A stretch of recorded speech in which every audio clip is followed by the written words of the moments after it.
I used to think family was simple. You raise your children, you support them, and one day they grow up and remember the love you gave them. But what if they forget? What if the people you love the most begin to shut you out?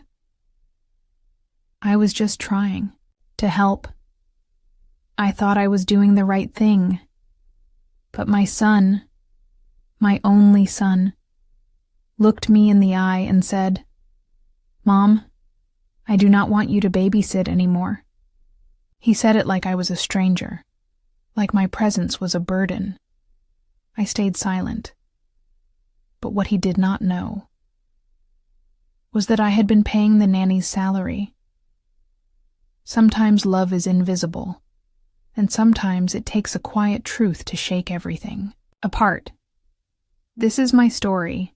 It is not perfect, but it is honest. And maybe it sounds a little like your own. In from. And if this story touches your heart, please subscribe, because tomorrow I have saved something truly special just for you. My name is Margaret. I am 48 years old, and for most of my life I believed I was doing everything right. I live in a small house just outside of Portland. It is quiet here. The kind of quiet that holds you gently, like warm tea on a cold morning. I wake up early, always before the sun. I make my coffee, feed my cat, Daisy, and sit by the window while the light begins to stretch across the sky. This is my favorite part of the day. Nothing is expected of me yet. The world is still soft. Most days I go for a walk. I wave to the neighbors. I stop by the bakery to pick up something fresh. The girl behind the counter always smiles when she sees me. "Cinnamon roll again, Margaret?" she asks. I nod. Some things do not need to change. I keep things simple.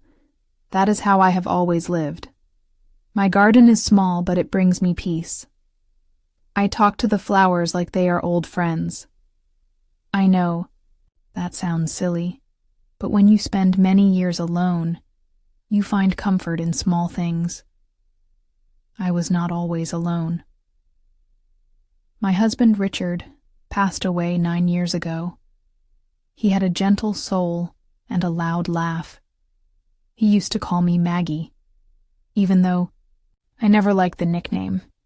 Somehow from his mouth it always sounded sweet. I miss him every single day. We had one child together, our son. His name is Thomas. Thomas is 30 now. He has a wife, Emily, and a little girl named Grace. She is my only grandchild. Grace is 4 years old, and she has curls like sunshine, and a laugh that fills the room. I adore her. Thomas and Emily live about 30 minutes from me. We used to see each other often, family dinners, birthdays, little visits on Sunday afternoons. I would bring over a pie, and Thomas would say, "Mom, you really did not need to do all this." But I could tell he was happy. Those moments were everything to me. Lately, life has become quieter. Thomas has a busy job. He works in finance, always rushing from one place to another. Emily works too. She is a graphic designer. They both have demanding lives, and I understand that. I really do. So when they asked me to help babysit Grace during the week, I said yes right away. No hesitation. I thought it would be the perfect way to stay close, to help, to feel needed. Grace would come to my house 3 times a week. I would read her stories, sing her songs, and let her help me bake cookies, even though flour would end up in her hair every time she would fall asleep in my lap. I would hold her and think, this is what love feels like. At first it was all going well, but then, slowly things began to shift. Emily stopped texting me back right away. Thomas sounded tired whenever I called. They said Grace was going to start spending more time with a professional nanny, someone younger, with more energy. I did not argue. I said I understood, but inside, I felt something sink. Still, I wanted to support them. So without telling them, I decided to pay the nanny's salary myself. They were struggling with money. I had some savings. It felt like the right thing to do. I called the agency, arranged the payments, and never mentioned a word of it to Thomas or Emily. I told myself, this is love. This is what mothers do. But then, something happened. Something I never expected. Something that changed everything. Thomas called me one evening. He was quiet for a moment, and then he said, "Mom, I do not think we need your help with Grace anymore. We would prefer to keep things with just the nanny now." I remember standing in my kitchen, holding the phone, my hands starting to shake. I said, "Oh, I see. Did I do something wrong?" He said, No, it is just easier this way." Easier. That word kept ringing in my ears. I said goodbye, hung up the phone, and stood there in silence. Daisy rubbed against my leg, sensing something was wrong. But I could not move. I just stood there, staring at nothing. I wanted to cry, but the tears did not come yet. Instead, I poured myself a glass of water and sat down at the table, just like always. The clock ticked on the wall. The house felt colder than usual. And in that quiet moment, something inside me shifted. I could feel something changing. The next morning, I woke up before the sun, just like always. I made my coffee. I fed Daisy. I sat by the window with the same quiet hope I always carried, but the warmth was not there. The silence did not feel peaceful anymore. It felt heavy. Watched the sun rise, but it looked different somehow, as if the light was trying to reach me, but could not quite get through. I tried to tell myself it was nothing, that maybe I had just imagined it, but I knew better. Something was shifting. Later that day, I walked down to the bakery. The cinnamon rolls were fresh. The girl behind the counter smiled, but her smile felt distant. Or maybe it was my heart that had moved away. I kept thinking about Thomas's voice. How calm he sounded. How final. No emotion. No thank you. No warmth. Just easier this way. I walked home slowly, watching the world move around me. The wind felt colder than usual, even though it was spring. I passed the park where Grace used to play with me. I could still hear her laughter echo in my memory, like wind chimes on a soft breeze.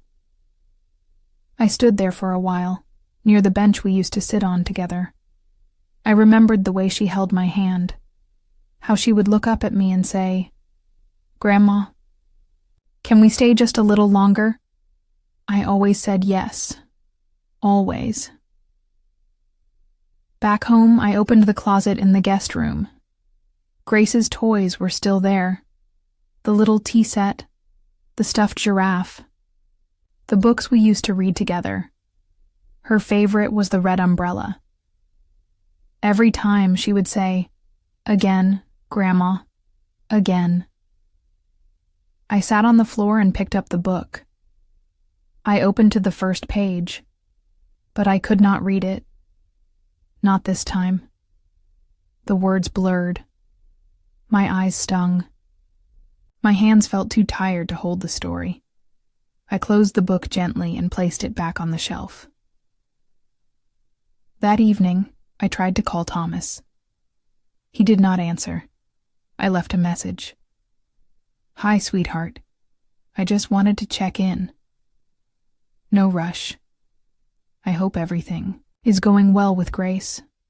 Let me know if you need anything. I love you." I waited for a reply, but none came. The days started to blur together. No visits, no messages, no sounds of little feet running through my living room. Just silence. I told myself it was just a busy time for them, that it would pass, that they would call. But something inside me, something deep, like an old instinct, began to whisper. Something is not right. I talked to my neighbor, Carol, the next day. She is a kind woman, a little older than me. With silver hair and sharp eyes, she asked, "How is little Grace? Still coming by?" I smiled, or tried to. "No," I said. "Not anymore." She frowned. "Oh, that is surprising. I thought you were helping a lot." "I was," I said. "I thought I was." Carol looked at me for a moment, then reached out and touched my hand. "You are a good grandmother, Margaret. Do not let anyone make you forget that." Her words settled deep in my chest. That night I could not sleep. I lay in bed, staring at the ceiling, listening to the quiet sounds of the house. Daisy curled up beside me, her soft breathing the only comfort. My mind would not rest. I kept thinking, why now? Why so suddenly? Why so coldly? I thought of Emily. She had always been polite, but distant. I remembered one time when I picked Grace up, and Emily barely looked at me. She said thank you, but it was quick, like she could not wait for me to leave. At the time, I brushed it off. But now, those little moments began to return. How Thomas had started texting less. How Emily began managing all the communication. How they never asked how I was doing anymore, only if I could be there at a certain time. It felt like I had become invisible, useful, but not wanted. I sat up in bed, reached for my robe, and walked into the kitchen. I made a cup of tea and sat at the table, staring into the steam. I held the cup tightly, as if it could give me answers. Then I thought about the money, the quiet payments I had been making for months, how I had never told them, how I had thought it was a gift. Was it a mistake? Was it too much? Was it resented? I did not have the answers yet, but I could feel something growing inside me. Not anger, not yet, but something else. A quiet awareness, a sense that I had missed something, or maybe ignored it. I finished my tea and walked back to bed. But before I lay down, I looked out the window. The moon was full. The world was still. But inside my chest I could feel something changing. The next few days passed in a strange fog. I did not know what to do. I did not know what to think. I just felt unsure of everything. I kept asking myself the same questions over and over. Did I do something wrong? Was I too involved? Too present? Not present enough? I went through my daily routines, but something inside me was no longer steady. I would catch myself forgetting simple things, where I put my keys, whether I had taken my vitamins, what day it was. It was like my body was moving through the day, but my heart was somewhere else. Somewhere. Stuck. I still made my morning coffee. I still fed Daisy. But now, I stared out the window and saw only distance. No laughter, no light. Just questions. The kind of questions that feel too heavy for one person to carry. I tried to write a message to Thomas several times, but every time I started, my fingers froze. What would I even say? Why do you not want me to see Grace? Did I upset you somehow? Do you still see me as your mother? Those words felt too big, too sad. So I wrote nothing. Instead, I went for long walks, sometimes for hours. I would walk through the neighborhood and listen to the sound of birds, of wind in the trees, of children playing in yards that were not mine. Once, I passed a mother holding her toddler's hand. They were laughing about something small and silly, and I felt my heart twist. I missed Grace so much, her little voice, her tiny shoes, the way she would run to me with her arms wide open. I would close my eyes and remember the warmth of her cheek against mine. I would whisper, "You are safe here, baby." And she would whisper back, "I know." Now, I did not know where that safety had gone. One afternoon, I saw an email come through from the nanny agency, a payment receipt. The usual amount, quiet, formal, unseen. I stared at it for a long time. Why was I still doing this? Why was I paying for a stranger to spend time with my granddaughter, while I sat here alone? I thought about canceling the payments, but something stopped me. Maybe it was guilt. Maybe it was hope. Or maybe I still wanted to believe that somehow this was helping.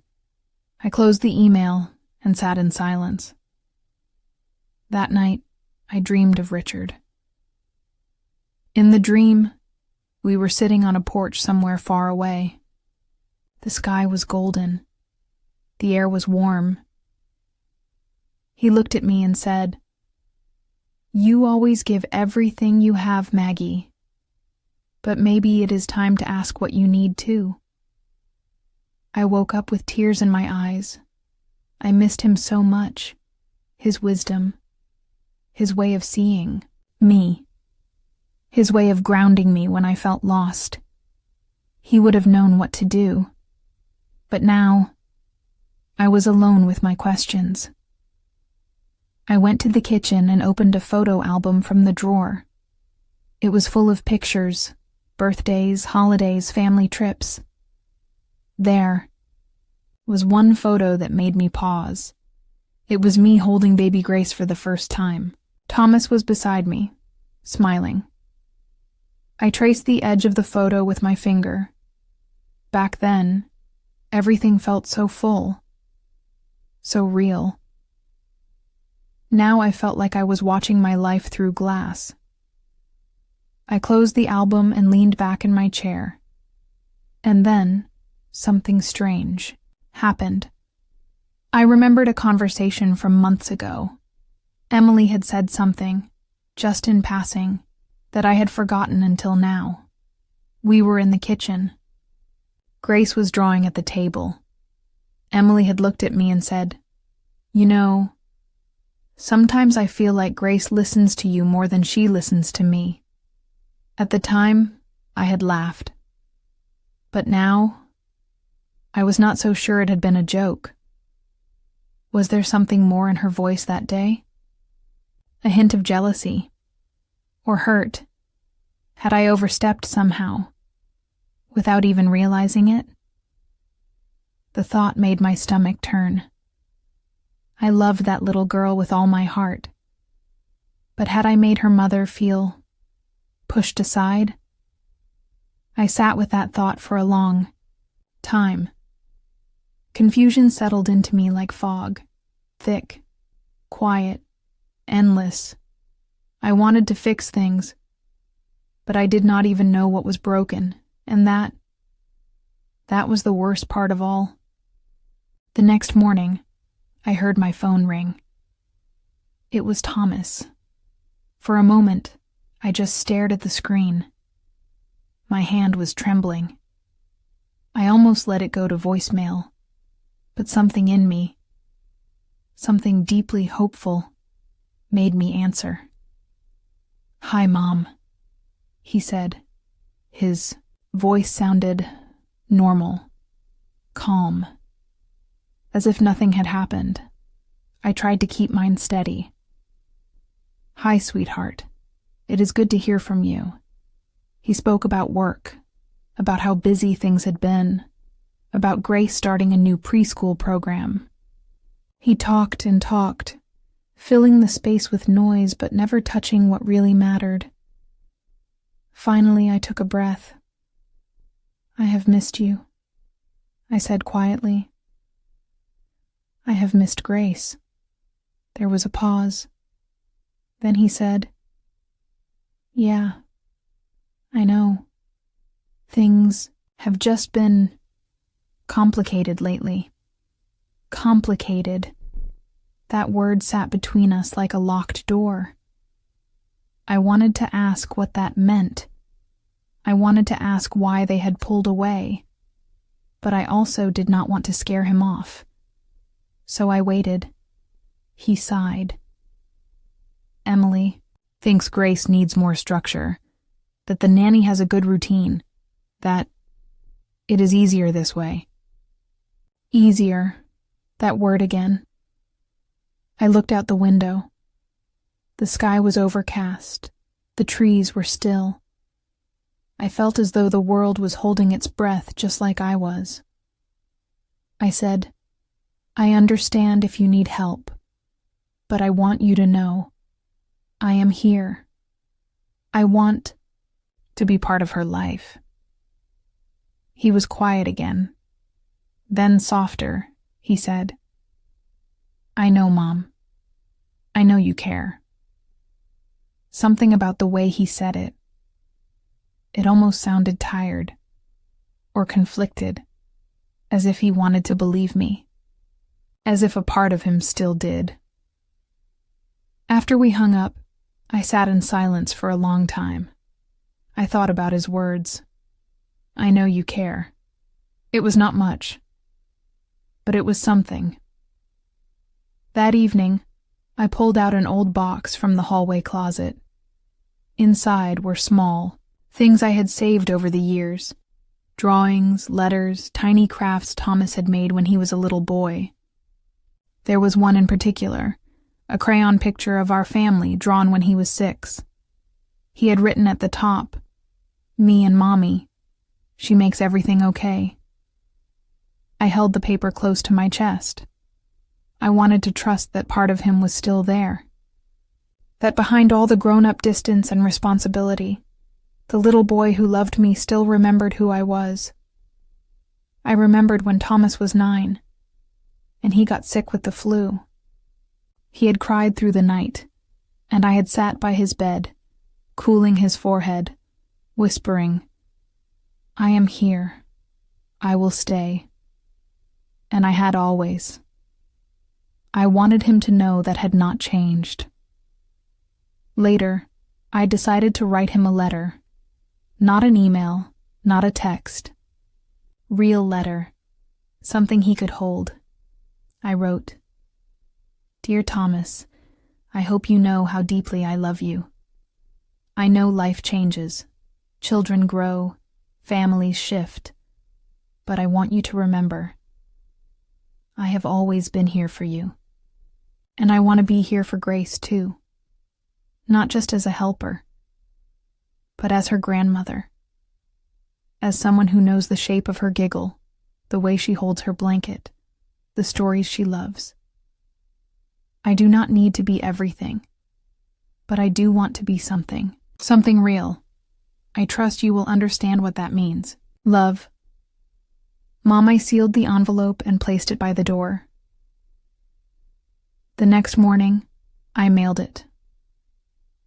As I walked back home, I felt something shift in my chest. Not relief, not joy, but a kind of steadiness. Maybe trust begins not with others, but with ourselves. I had reached out. Now, all I could do was wait and hope that my son would hear me, that my love would still matter, that trust, once shaken, could still be found again. It was 2 days after I mailed the letter. I had just come home from the market when my phone buzzed. A message from my friend, Linda. "Hey Maggie, I do not want to worry you, but I heard something today. Thought you should know." My heart skipped a beat. I sat down, my grocery bag still untouched on the floor. My neighbor's daughter works at that early learning center. She said Thomas and Emily have been saying not so kind things about you. That you are too emotional. That you are not easy to deal with. I am so sorry. Just thought you should be aware. I stared at the screen. The words felt like ice pressing into my skin. Too emotional. Not easy to deal with. I could barely breathe. Linda had always been honest with me. She had never been one to gossip or exaggerate. If she had sent this, it must be true. I leaned back in my chair and looked at the ceiling. Why would they say that? What had I done to deserve those words? My thoughts raced. Was it because I cried? Sometimes? Because I asked questions? Because I cared too much? I remembered sitting across from Emily once, at the dining table, offering to help with Grace's sleep schedule. She had nodded politely, but her smile had been thin, controlled. Had I crossed some line without realizing it? Was this how they had always seen me?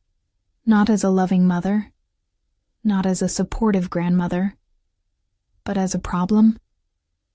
The air felt heavy. I turned off my phone and sat there in silence. I did not know what hurt more, that they had said those things, or that they had never said them to my face. That night, I could not sleep. I got up and made tea, even though it was past midnight. I stood by the kitchen window, staring out at the darkness. The world was so quiet. But inside me, there was a storm. My mind went in circles. Why would Thomas let Emily say such things? Why did he not defend me? Was he afraid? Or did he agree? I thought about calling him, but I knew I would cry, and I could already hear Emily's voice in my mind. See? She is too much. So I said nothing. The next day, Linda called. Her voice was gentle. "Maggie, I am so sorry. I should not have told you like that. But I thought you had the right to know."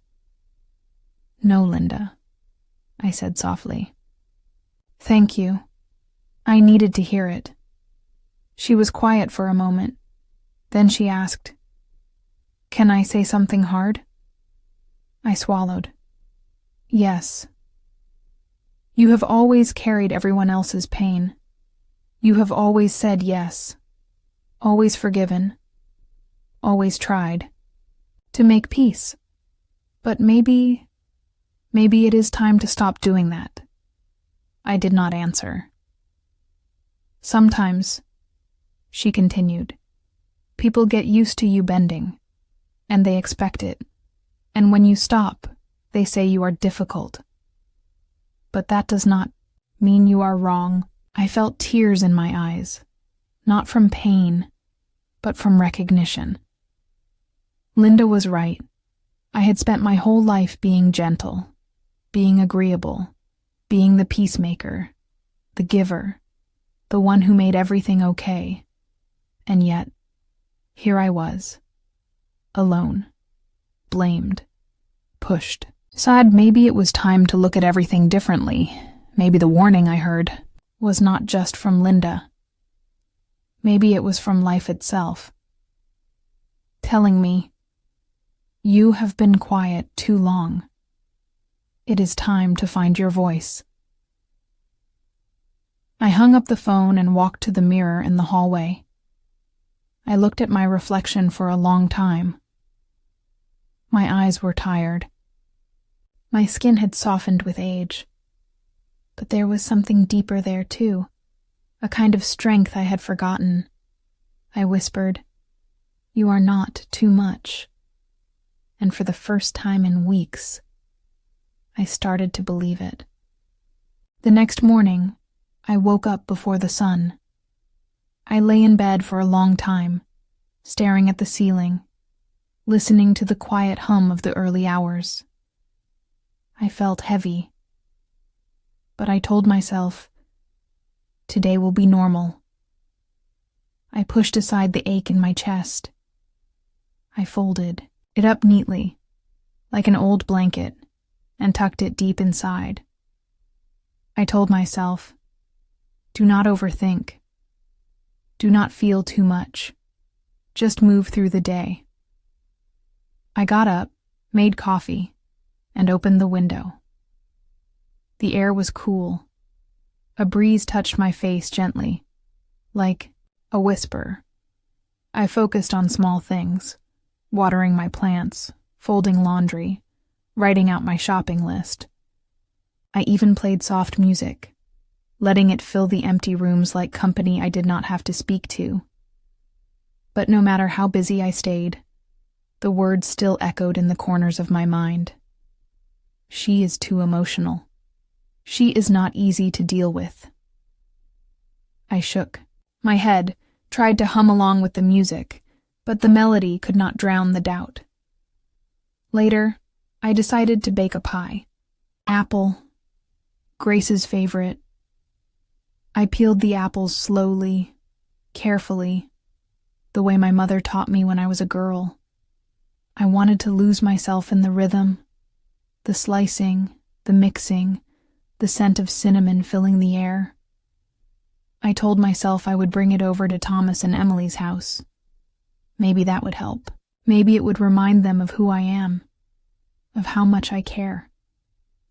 I wrapped the pie in foil and placed it in a warm basket with a little note.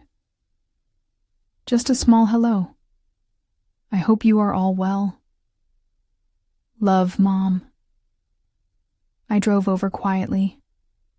My hands were steady on the wheel, but my heart was racing. When I reached the house, I saw the nanny's car in the driveway. I sat there for a moment, staring at the windows, wondering if Grace was inside, playing or napping or laughing. I did not ring the bell. I could not. I left the basket at the door, took one last look at the house, and walked back to the car. As I drove away, I told myself, this is fine. This is enough. But deep down, I knew I was pretending. That night, I called Linda. I dropped off a pie, I said. She was quiet for a moment. Then she asked gently, "Did they thank you?" "No, not yet." Another pause.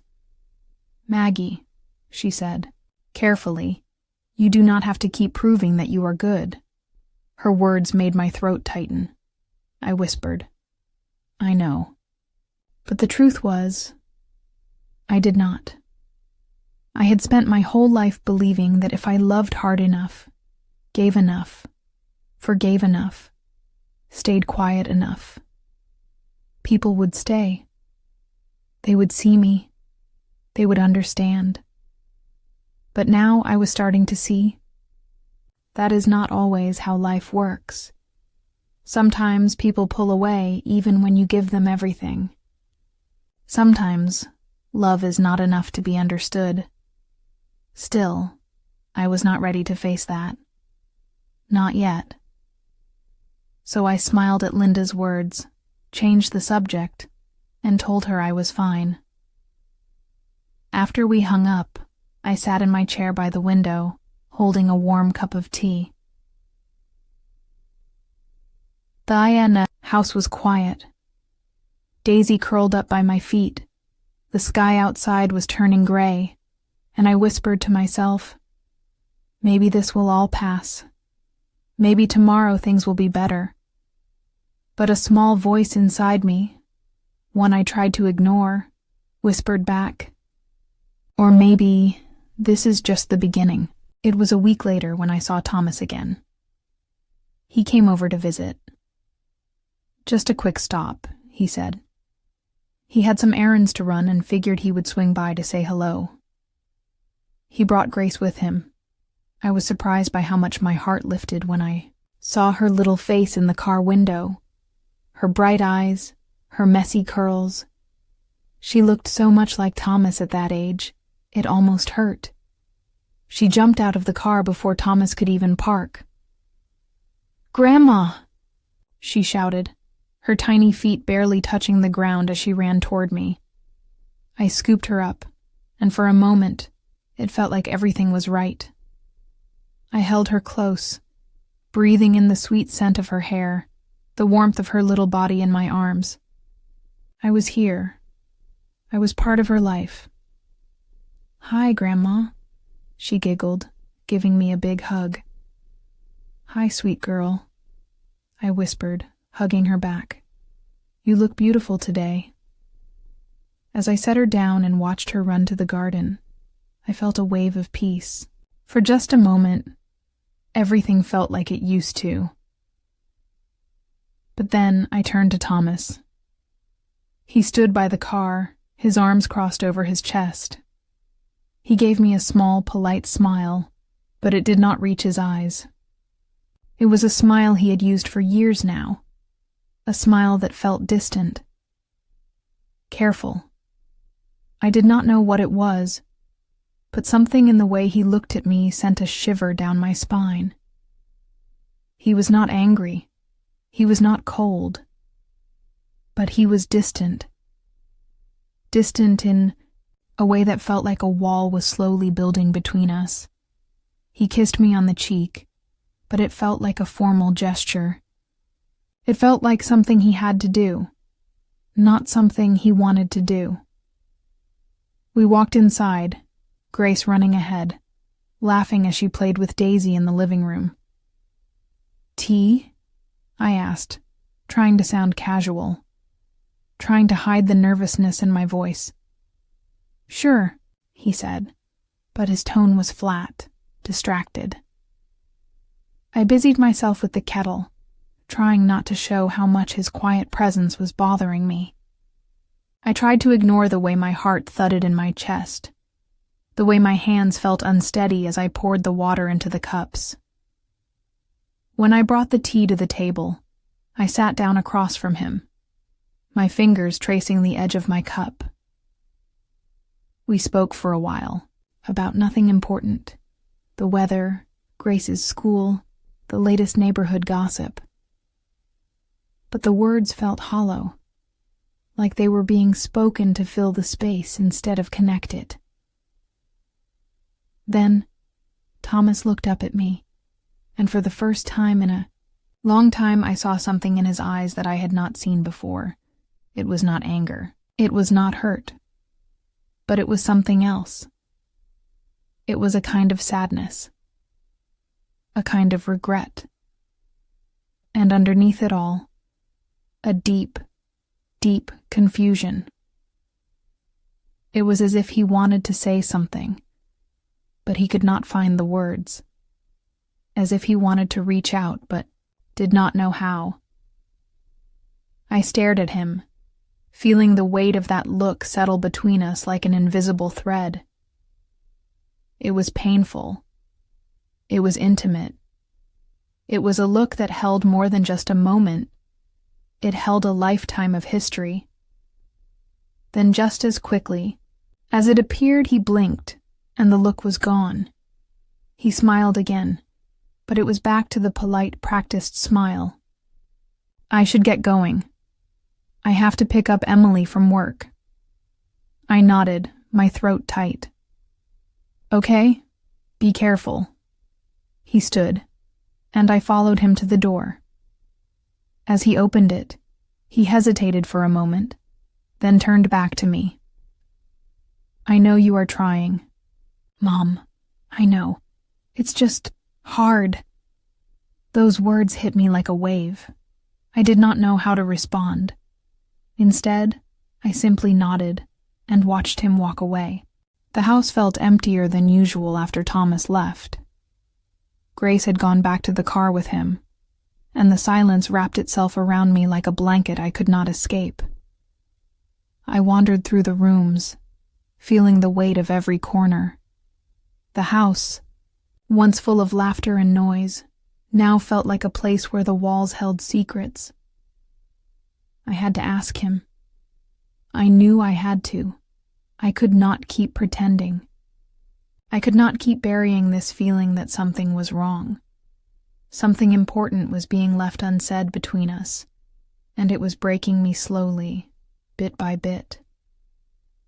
I thought back to his eyes just before he left. The sadness, the confusion. It had haunted me. I picked up the phone. I dialed his number. The ringing felt loud in the quiet house, each ring building the tension in my chest. When he answered, his voice was surprised, but not unpleasant. "Mom." "Thomas," I said, trying to sound calm, trying not to let my heart pound through the phone. "I need to ask you something. Please be honest with me." There was a long pause. I could almost hear the weight of his breath on the other end. "Okay," he said slowly. "What's on your mind? Why did you pull away?" The question slipped out before I could stop it, sharp and urgent.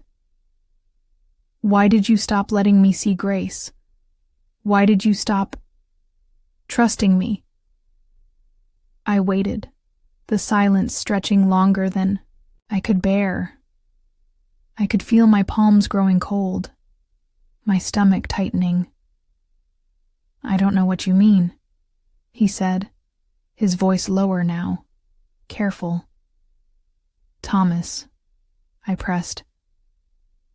"This isn't about just the nanny. It's about everything. About how you look at me now. About how you seem so distant. You don't have to protect me from the truth. I can handle it." I could hear him shift, maybe running a hand through his hair, maybe trying to gather his thoughts. "I'm not trying to protect you," he said finally, but his voice lacked conviction. "It's just that everything changed so quickly. Emily's been really focused on Grace's routine. And I don't know, Mom. I guess I just thought it would be easier this way." Easier. That word again, I swallowed hard, trying to keep my voice steady. "Easier for who, Thomas? For you? For Emily?" "No. For Grace," he said quickly, but there was a hesitation in his words. "We just thought maybe it would be better for her, you know? With everything going on with work and her new schedule." I interrupted him gently. "And what about me? Where do I fit into this? Don't I get a say?" There was a long pause. When he spoke again, his voice was tight, as if he were holding something back. "You're still her grandmother, Mom. You always will be. But things just changed. I thought it would be easier to keep things simple." I felt a sting. Sharp and sudden. "Simple. Is that it then?" I asked, my voice barely above a whisper. "You think I am too complicated to be around?" "No." His voice raised a little, almost defensively. "I didn't mean it like that. I don't know what happened. Everything got so hard. Emily and we don't always agree, and I've been caught in the middle. It's easier to just keep everything in one place." to keep it simple. For Grace. I heard the frustration in his voice now. The guilt. The exhaustion. But there was still something he wasn't saying. I took a breath, steadying myself. Thomas, please. What is it you are not telling me? You do not have to protect me. I just need to know the truth. There was another long pause, and for a moment I thought he was going to hang up. But then, in a quiet voice, he said, I do not want to disappoint you, Mom. But I think maybe you do not understand how hard it has been for Emily. She's worried that you want to take over. She's worried that you might not respect the way we are doing things. And I don't know. It's just a lot. His words were like a punch to my chest. I did not know what hurt more, the fear in his voice or the realization that Emily's worries had become his worries. That somehow, the simple act of wanting to be involved in Grace's life had turned into a problem. I have never wanted to take over, Thomas, I said, my voice cracking. I just want to be part of her life. I want to see her grow, to hear her laugh, to hold her when she needs comfort. Is that wrong? No, he answered, his voice soft now. It's not wrong. I know that. I do not know what to do anymore. The words hung between us. A painful truth I had been dreading to hear. I want to trust you, Thomas, I whispered. But I need you to trust me too. He did not respond right away, and when he finally did, his voice was barely audible. I want that too. I really do. But in his words, I heard something else. Doubt. And it was not just about me. It was about us. I could feel the distance between us growing, and I realized that trusting him might not be as simple as I hoped. But still, I clung to that thread. That hope that he would see me again, that he would understand, and most of all, that he would believe in me once more. The night stretched on, but sleep did not come easily. I lay in bed, the darkness pressing down on me, thick and quiet. My mind was racing. The conversation with Thomas echoed through my thoughts, each word like a stone dropped into a still pond, sending ripples that refused to fade. I want to trust you, Thomas. I want that too. His words kept circling, over and over, like a haunting melody I could not escape.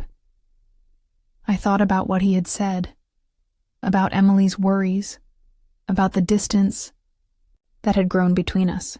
He did not want to disappoint me, but in doing so, he had made me feel smaller, more distant, as though my love for Grace was somehow an inconvenience. I stared at the ceiling, the faint light from the street lamp outside casting long shadows across the room. I wanted to reach out, to pick up the phone and call him again, to ask him if he really meant what he said, if he really wanted things to be different. But I knew that would not change anything. Not yet. Not until he could face the truth himself. I turned over, pulling the blanket closer, trying to bury my face in the softness. But the ache in my chest only grew. It was not just about Thomas or Emily. It was about something deeper, something I had never fully understood until now. I felt like I was losing everything I had worked so hard to build. My relationship with Grace, my place in their lives, my sense of self. For years, I had held on to the belief that if I just kept giving, if I just kept showing up, things would work themselves out. But now, it felt like I was reaching into an empty space, trying to pull something back that had already slipped away. I got out of bed, my feet cold against the wooden floor.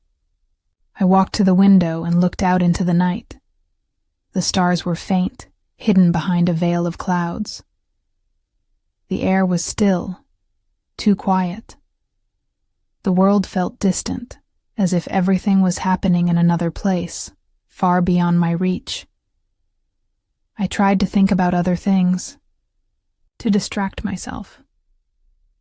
I thought about the grocery list I had left on the kitchen counter. I thought about the book I had been reading, the one I had not picked up in days. But my thoughts kept returning to Thomas, to Grace, to the strange, aching feeling that something was slipping through my fingers, like sand in the wind. I walked to the kitchen and poured myself a glass of water. I could hear the sound of the faucet running, and for a moment, I let it soothe me, focusing on the simple, repetitive motion of filling the glass. It was a small comfort, like a piece of normality in a world that felt so uncertain. I sat at the kitchen table, staring at the glass in my hand.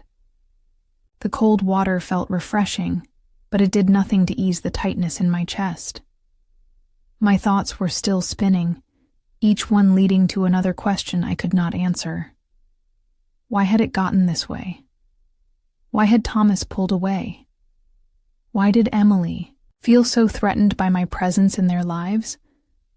I wondered if I would ever know the truth. I wondered if I would ever find peace. But what hurt the most was not the answers I did not have.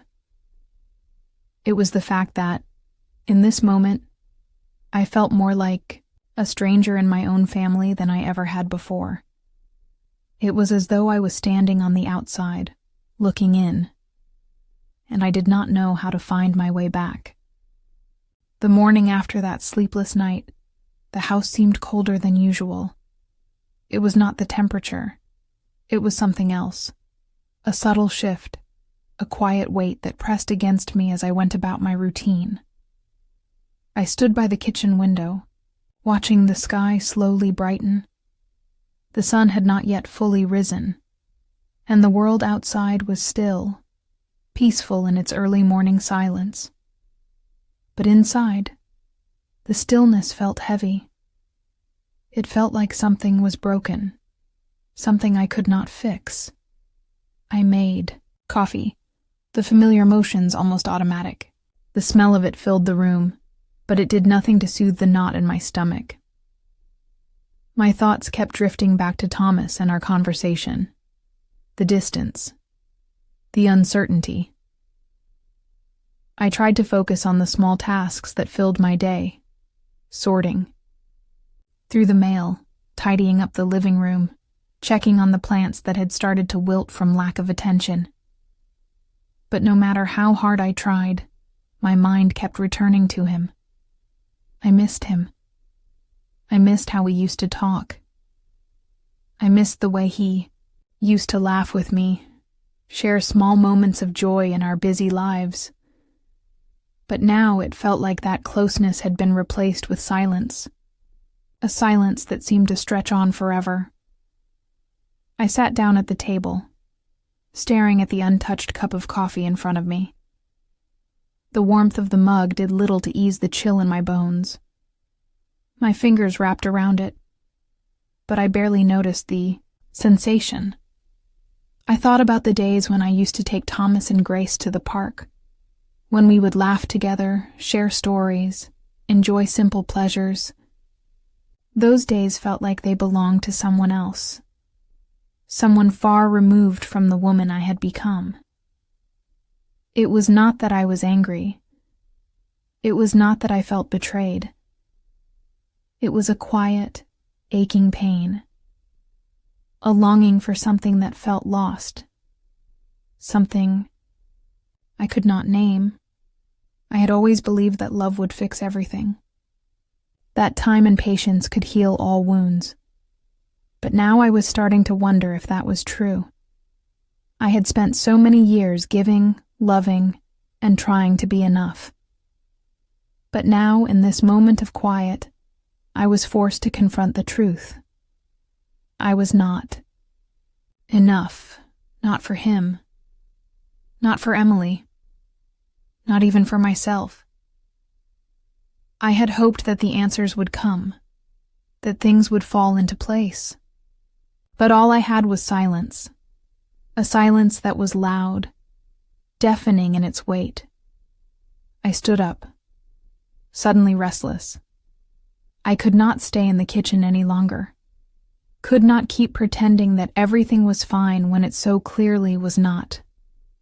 I grabbed my coat and left the house, stepping out into the crisp morning air. The coolness of it hit me immediately, sharp and refreshing.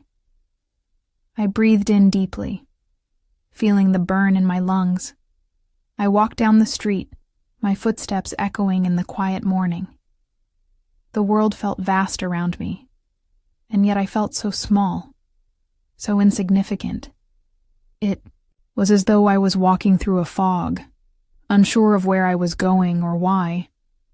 But with every step, I could feel the quiet pain inside me begin to shift. It was still there, deep within me. But with each breath, it seemed just a little more manageable, just a little more bearable. I did not know where I was going. I did not know what I was searching for.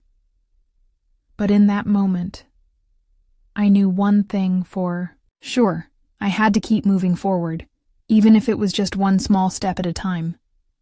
The days passed slowly, like a river moving through mud. Every moment felt like I was waiting for something, an answer, a sign, a resolution. But it never came. I had spent so much time thinking, replaying that conversation with Thomas over and over in my mind. Each time I tried to understand. I tried to see things from his point of view. But the more I thought about it, the more the pain deepened. I could not pretend anymore. I could not wait in silence. I needed an answer. I needed to know what had happened, what was still happening. I could not keep walking in the dark, hoping that things would somehow fix themselves. I had to speak to him again. The decision weighed on me all day. I went through the motions of daily life, preparing meals, cleaning, answering messages. But my mind was never far from Thomas. I thought about Grace, about the gap between us, and how much I missed seeing her face light up when I walked into the room. The thought of confronting Thomas again filled me with dread. But I knew it had to be done. For my peace of mind. For my heart. I had to know where I stood. And more importantly, I had to know what he truly felt. That evening, as the sun began to set, I picked up the phone again. This time, my hands were steady. The phone felt heavier than before. But I knew I could not back down. He answered quickly, as if he had been waiting. Mom? His voice was cautious, a little unsure, as though he already knew what was coming. Thomas, I said, trying to keep my voice calm. We need to talk. There was a pause, and I could hear him take a deep breath on the other end. Okay, Mom. What's going on? I could feel the tension in my own chest tightening as I spoke. I need to know what is happening. You've been distant. You've pulled away, and I need to understand why. I need the truth. Not more excuses. Not more half answers. The truth. I could hear the shift in his voice, the way he tightened his words, as if he were trying to protect himself. I already told you, Mom. It's just complicated. Things have changed. You know that. I know. But that's not enough. Not anymore. I need to know what's really going on, Thomas. Is it about Emily? Is it about me? Please, just be honest with me. There was silence for a moment, and I could feel the weight of it pressing down on both of us. Finally, his voice broke through the quiet. I'm trying to do the right thing, Mom. I really am. But it's hard. It's hard with everything going on. With Emily's stress, with Grace's needs, with my own job, my own fears. Fears? I asked, the word almost a whisper. What do you mean? I'm afraid of losing you, he said, his voice barely audible. I'm afraid that if I don't protect Grace, if I don't keep things simple, I will lose you too. That you will feel like I don't need you. That you'll walk away. The pain in his voice hit me like a tidal wave, unexpected and powerful. For a moment I couldn't breathe. The thought that he was afraid of losing me, that I was part of the reason for the distance between us, was more than I could bear. Thomas, I whispered, my voice breaking, I will never walk away from you. I may not understand everything, but I will always be here. I will always love you and Grace. But it's not just about love, he said, his words laced with guilt. It's about finding a way to make everything work, to balance everything. And I don't know how to do that anymore. I don't know if I can. I felt a lump form in my throat. I wanted to say something, to reassure him, but the words were stuck. The truth was, I didn't know how to fix everything either. But I knew one thing. I could not live with the constant silence, the constant distance between us. I just want to be part of your life, Thomas, I said softly. I want to be a part of Grace's life. Please don't shut me out. I don't want to shut you out, he said quickly. I don't know how to make things better. I feel like I'm failing everyone. The pain in his voice was too much to bear. I closed my eyes, trying to steady myself, trying to find something, anything, to say that would make him understand. You are not failing anyone, I said, my voice steady now. You are doing the best you can, but so am I. I have to be a part of this too, Thomas. I need to be, not just as your mother, but as someone who loves Grace, who wants to see her grow. There was a long pause. Then, finally, he spoke again. I know. I don't know where to start. I could hear the exhaustion in his voice, the weight of everything he had been carrying alone. And in that moment, I knew that this was not just about me, it was about him too, about his own struggles, his own fears. I can help, I said, my voice firm now, but you have to let me in. We have to talk. We have to work through this together. He was quiet for a moment. Then, in a voice that sounded almost defeated, he said, Okay, let's try. It wasn't a perfect answer, and it certainly wasn't the end of our struggles, but it was a start. And for now, that was enough. The days that followed were not easy. Nothing seemed to change overnight, and the silence still lingered between us like an unspoken agreement, an invisible barrier we had to work together to break down. But there was something different now, a shift that I had not expected. Thomas was trying. I could see it in the way he spoke to me, in the way he reached out more, even if it was just to check in or ask for advice. He did not know how to fix everything, but he was making an effort, and that meant more to me than anything else. It was a slow process, a fragile process, We were both learning to navigate a new space, one that neither of us had been in before. But with every conversation, with every small moment of honesty, I began to understand something that had eluded me for so long.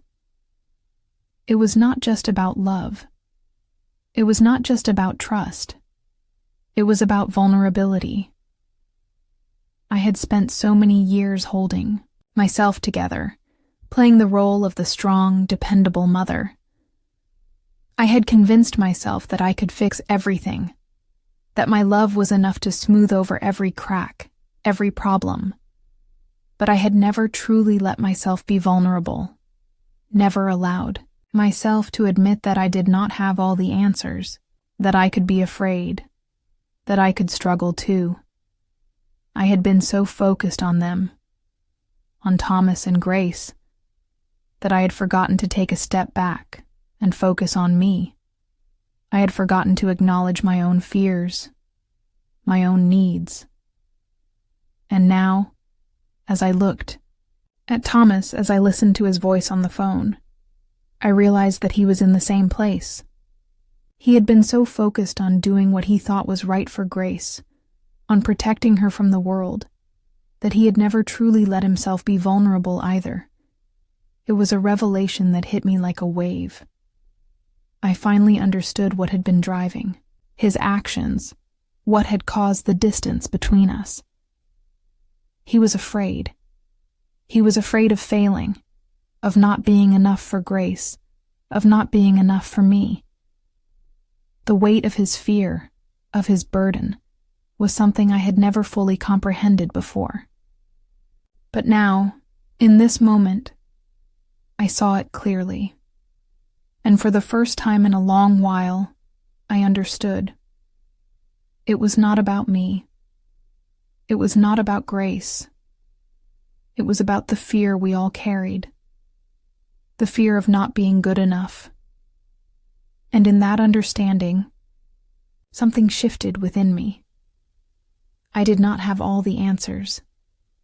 I did not know how to fix everything. But I knew that we could work through this together.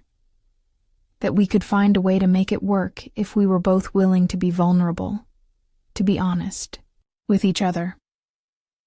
I thought about Grace, about the girl who had once been my reason for everything. And I knew, with a clarity that almost hurt, that I had to let go of the idea that I could fix her, that I could make everything right for her. She had to find her own way, just as I had to find mine.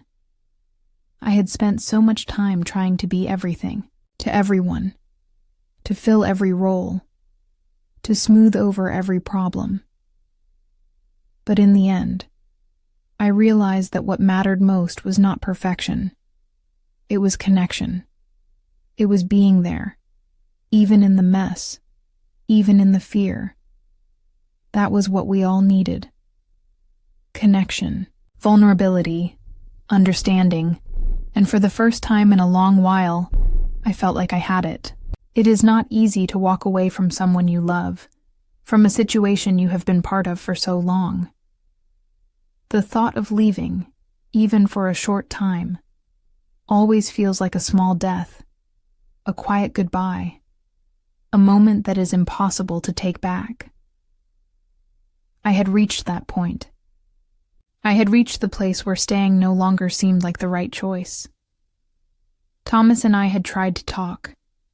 We had tried to bridge the gap between us, to make sense of everything that had happened, and everything that still loomed between us. But sometimes, no matter how hard we try, words are not enough. The silence lingers, and we find ourselves stuck in the same place. I remember the day I decided to walk away. I had been sitting in my living room, looking out at the familiar view of the street outside. The trees swayed gently in the breeze, the world moving on as if nothing had changed. But inside, everything felt different. I had given everything I had, my time, my patience, my heart. And yet, I felt more distant than ever from the people I loved. I was lost in a sea of confusion, struggling to stay afloat while the currents pulled me further from the shore. For the first time in a long while, I allowed myself to feel something other than duty, other than responsibility. I allowed myself to feel the weight of my own emotions, the burden of my own needs. I needed space. I needed clarity. I needed to walk away. The decision did not come easily. I spent hours turning it over in my mind, weighing the consequences, imagining the fallout. Would Thomas understand? Would Grace? Could I truly leave, even for a while? But the more I thought about it, the more I realized that walking away was not about abandoning them.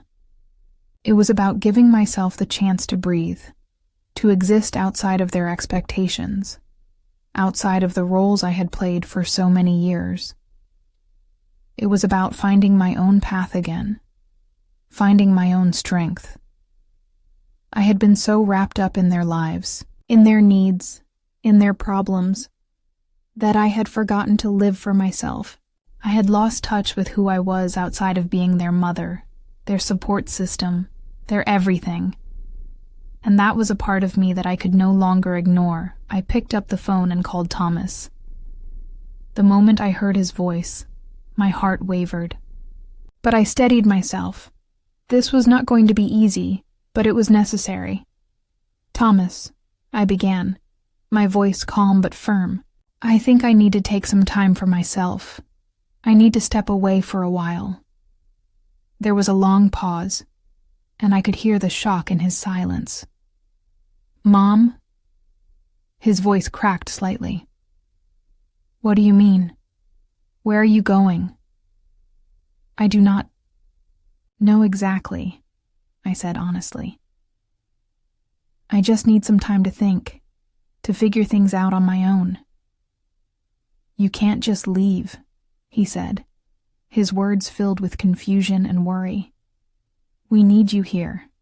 Grace needs you." "I know," I said, softly, "but I need to be whole again, Thomas. I cannot keep giving without taking care of myself. I have to be able to breathe, to live for myself. I hope you understand." Another silence. This one felt heavier than the last. Finally, he spoke again, his voice strained. "I don't know what to say, Mom. This is a lot. But I guess I understand. I just hope you come back. I hope we can fix things. I will come back when I am ready," I said, my voice trembling now. "I do not know when that will be, but I will return. I just need to find my way."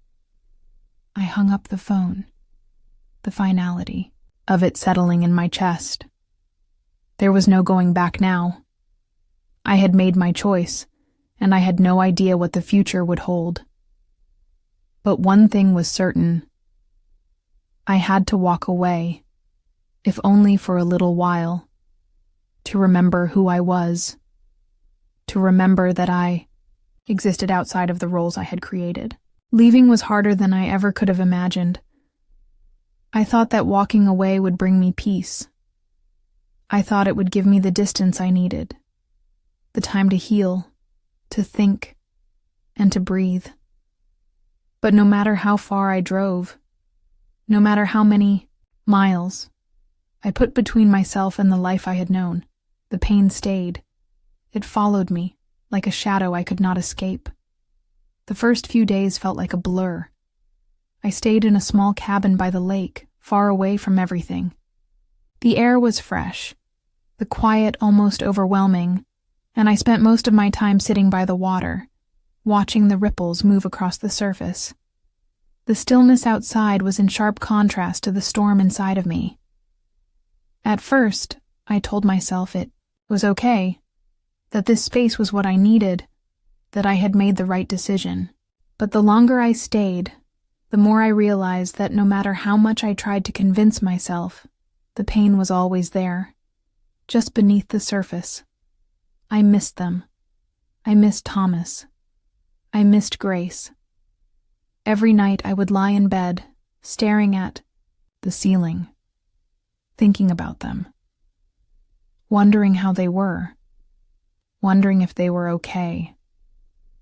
I could feel the ache of my absence in my chest, like a wound that would not heal. The loneliness was suffocating. At times I wanted to pick up the phone and call Thomas, to hear his voice and tell him I was coming back. But I knew I could not do that yet. I had to stay away long enough to feel the weight of my own emotions, long enough to understand what I truly needed. It was the silence that hurt the most. The silence between us, between me and my family. I had always been the one to fill the space with words, with actions. I had always been the one to fix things, to make everything right. But now, there was no fixing, no words, no actions.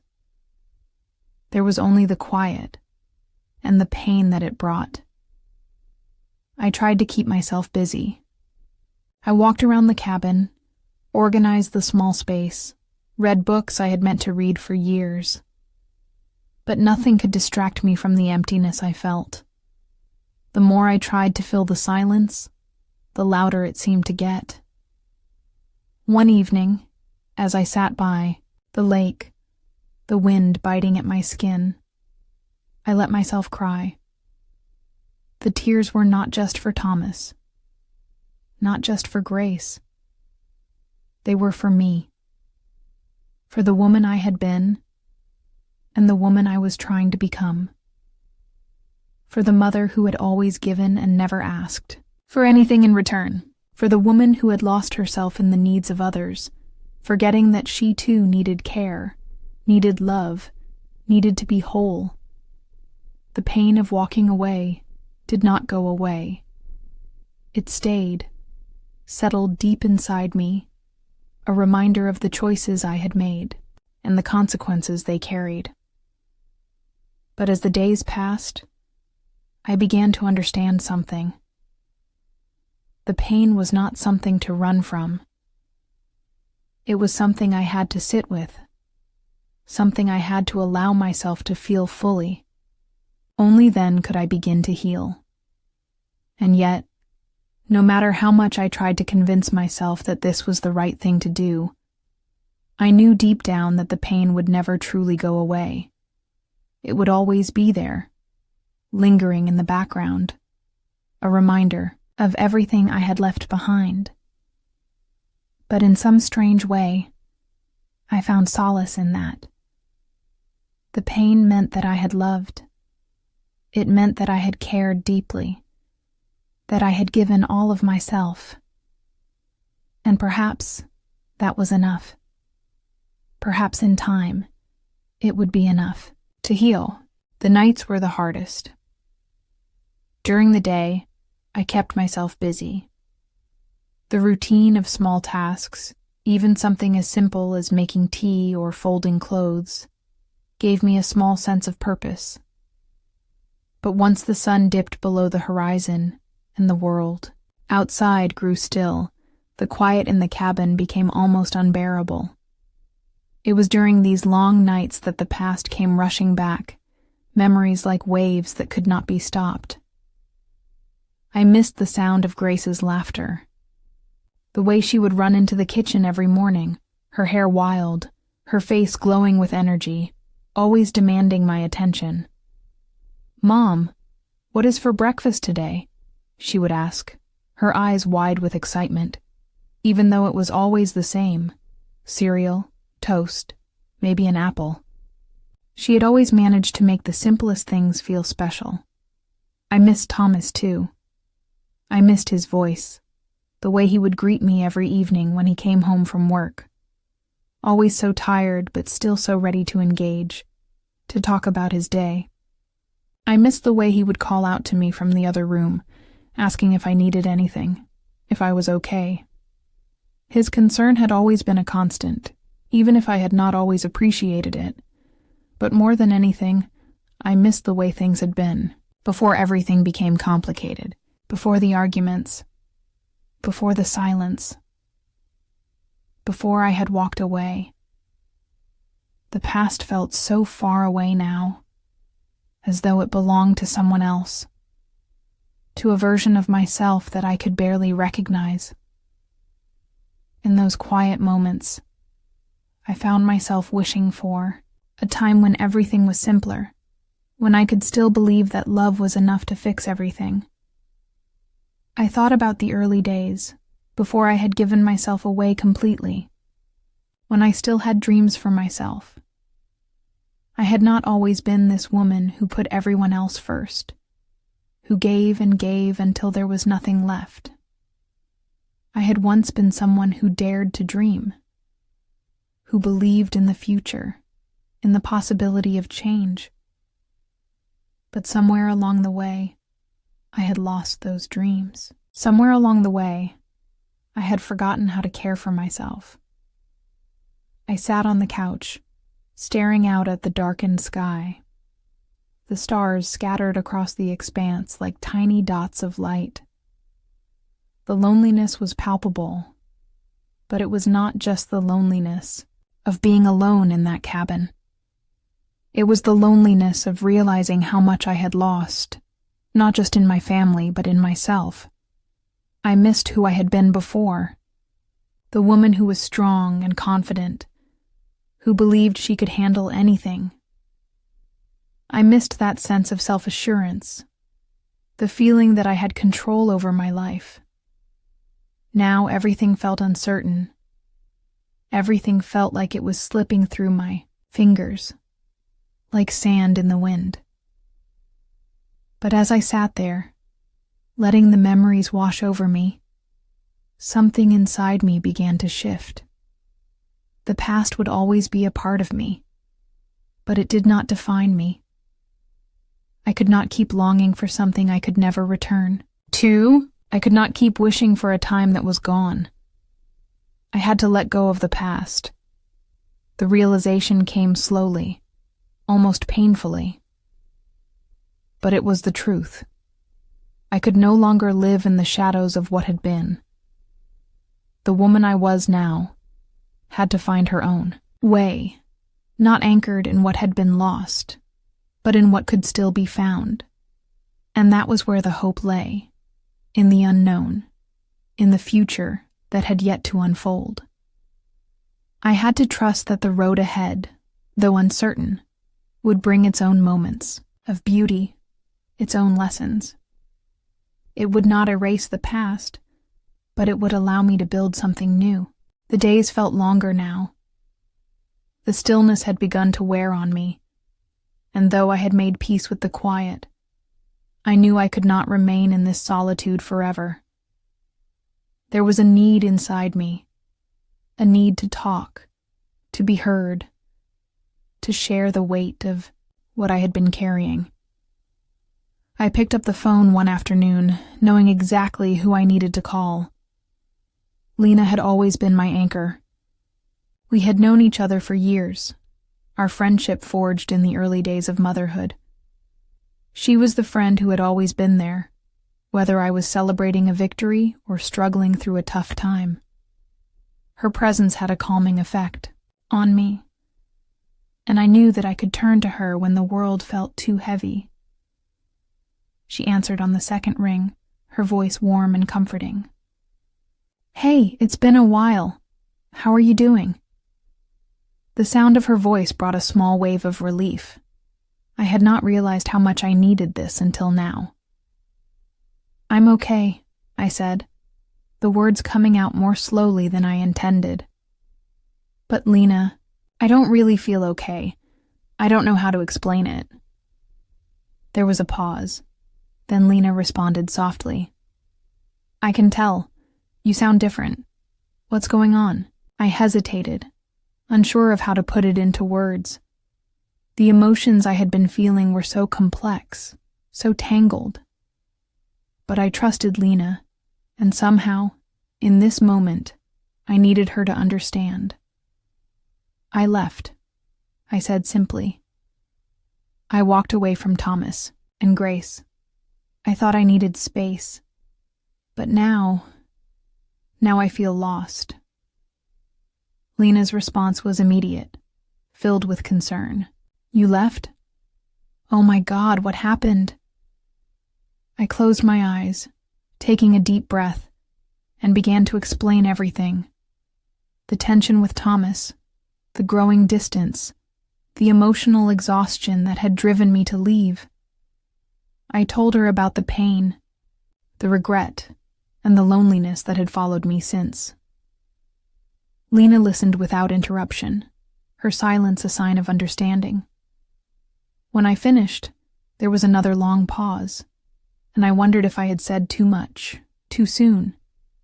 But then she spoke, her voice steady and reassuring. You were so brave for doing that, you know? For walking away when things got too heavy. Most people don't know how to do that. Most people stay because they think they have to, or because they're afraid of what will happen if they leave. But you made the choice for yourself.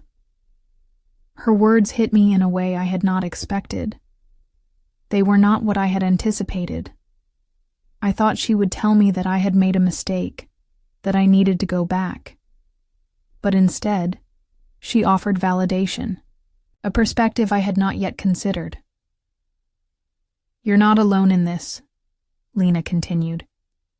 You are not the first person to walk away, and you won't be the last. Sometimes we have to take a step back in order to move forward. You have to take care of yourself first, before you can help anyone else. I felt the tears welling up again, this time for a different reason.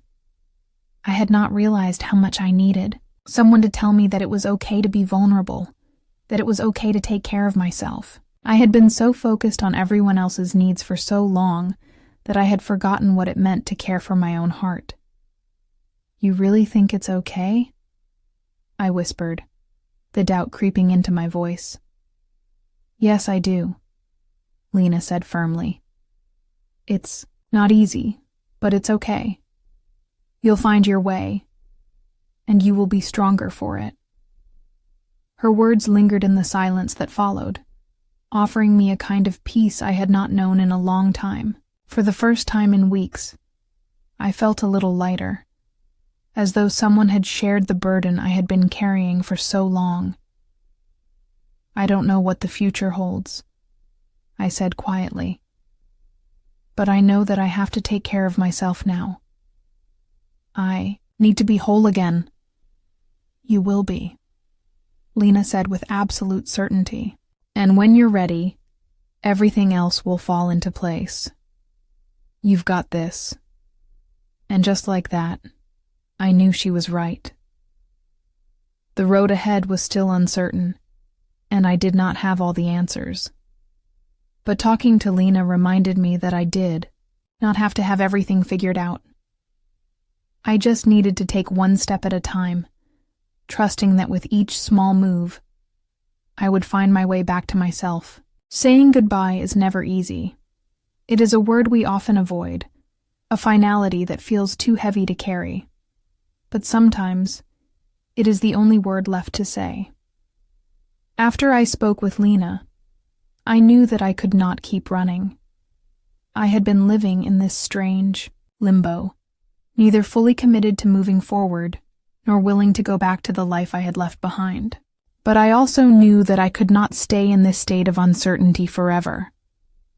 The only way to move forward, truly move forward, was to let go. It had taken me a long time to reach this point. The guilt, the self-doubt, and the fear of making the wrong choice had held me in place for far longer than I cared to admit. But sitting in the cabin, away from everything, I had realized that I could no longer hold on to the past, not in the way I had been. I had to say goodbye to the version of myself that kept holding on to something broken. I had to say goodbye to the dream of a family that no longer existed, and to the hope that somehow everything would return to what it once was. That dream had faded, like a photograph left in the sun too long, its edges curling and losing their clarity. It was no longer mine to keep. I picked up my phone, my fingers trembling slightly as I typed a message. Thomas, I think we both know that things are not the same. I cannot keep living in this space between us. It is not fair to you, and it is not fair to me. I need to move on, and I think you do too. I hope you understand. I hesitated before sending it. I knew this was not the message I had ever imagined sending, the conversation I had ever envisioned having. But it was the truth. As painful and final as it was, it took a few minutes before he replied. The message was short and to the point. I understand.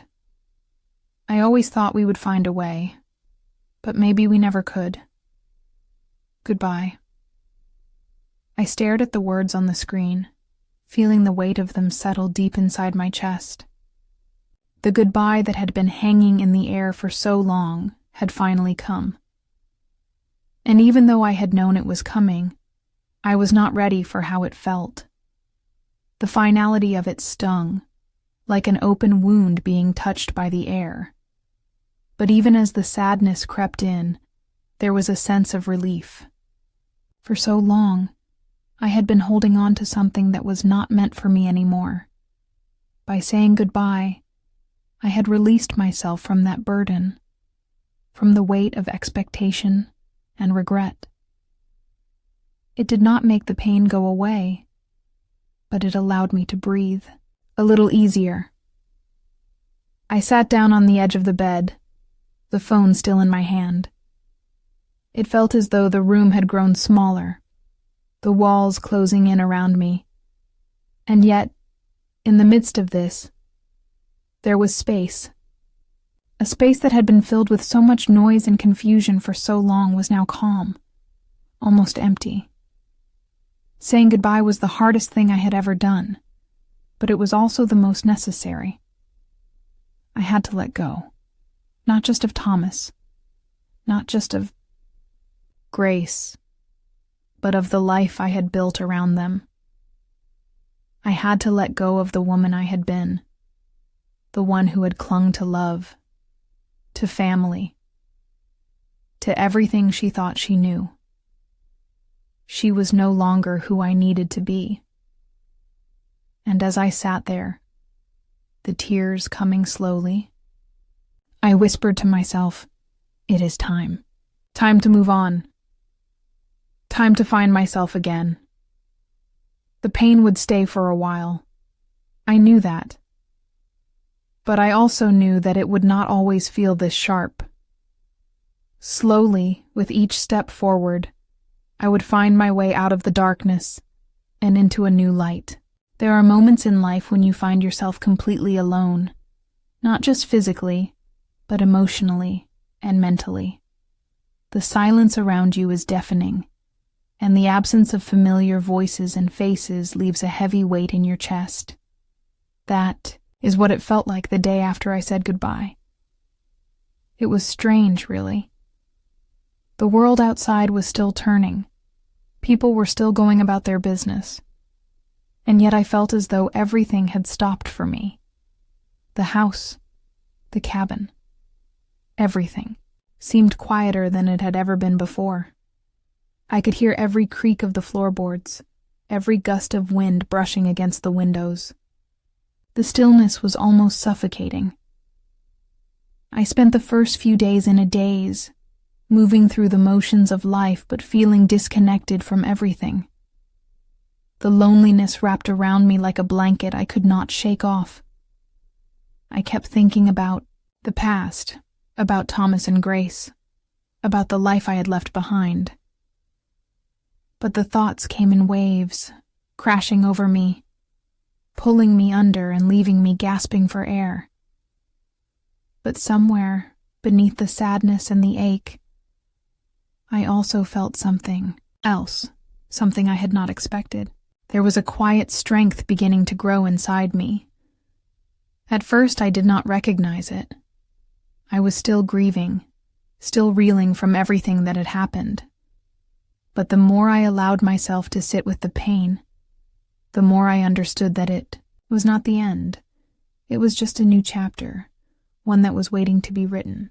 And I, for the first time in years, was in control of how that chapter would unfold.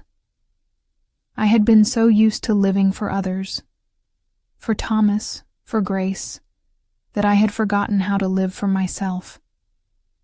I had spent so much time giving pieces of myself away, trying to hold everything together, that I had lost sight of who I was.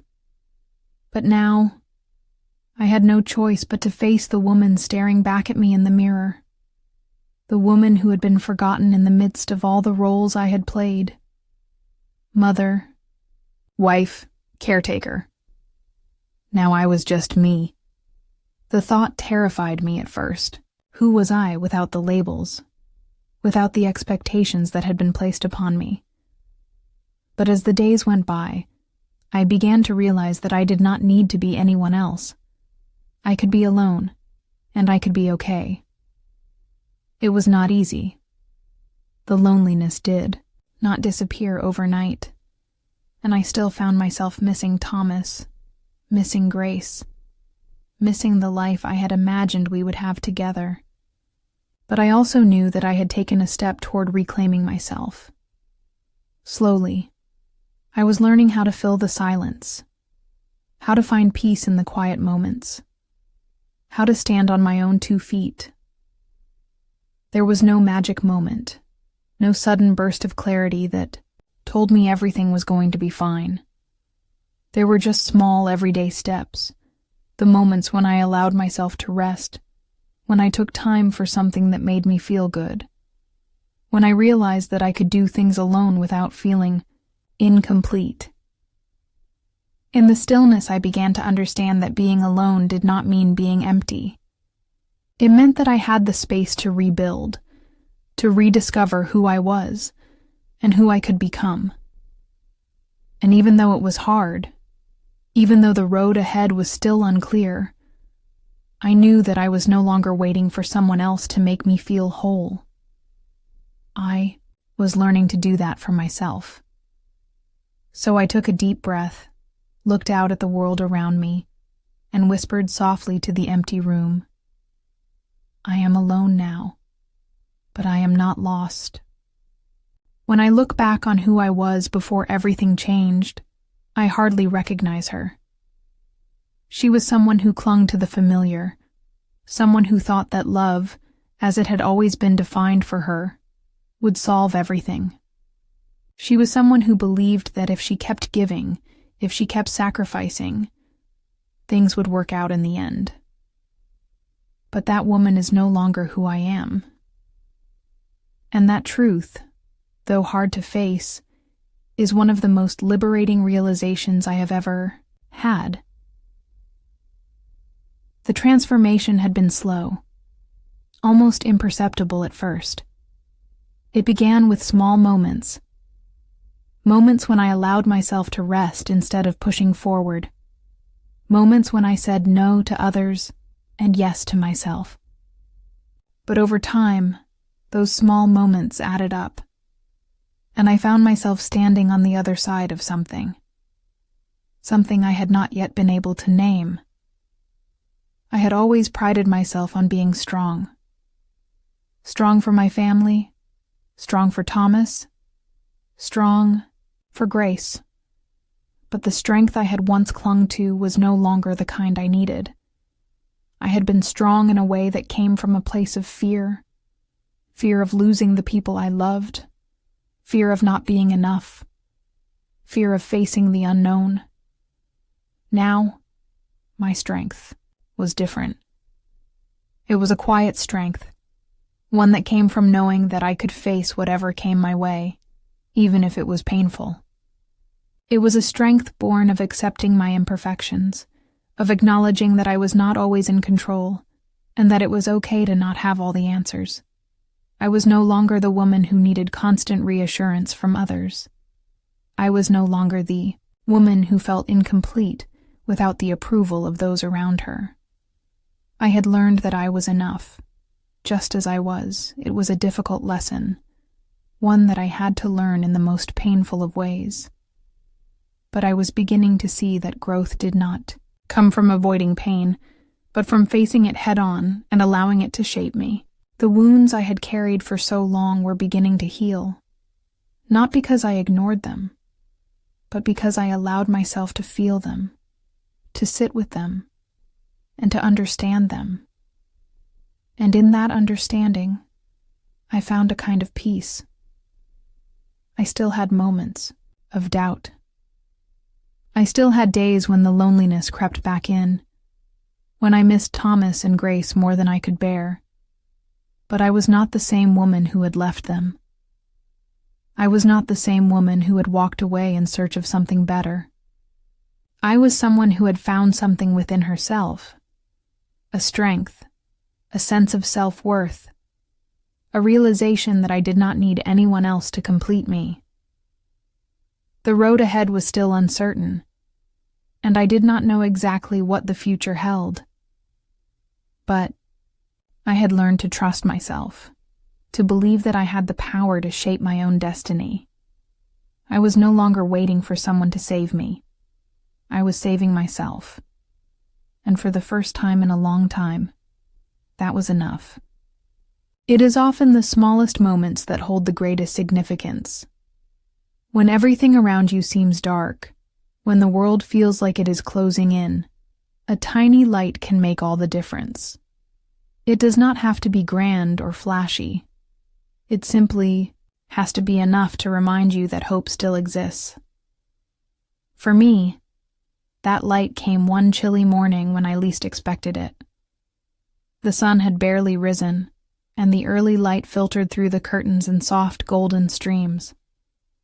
I sat by the window, wrapped in a thick blanket, a cup of tea cradled in my hands. The house was quiet, peaceful, but there was still a part of me that felt like something was missing. I had spent weeks in solitude, learning how to be alone and, in many ways, finding strength in it. But there were days when that silence became deafening. As I stared out at the trees outside, I thought about how much had changed in such a short time. The life I had known, the people I had loved.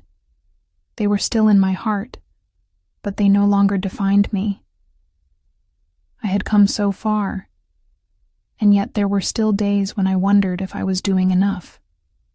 Was I moving forward? Was I healing?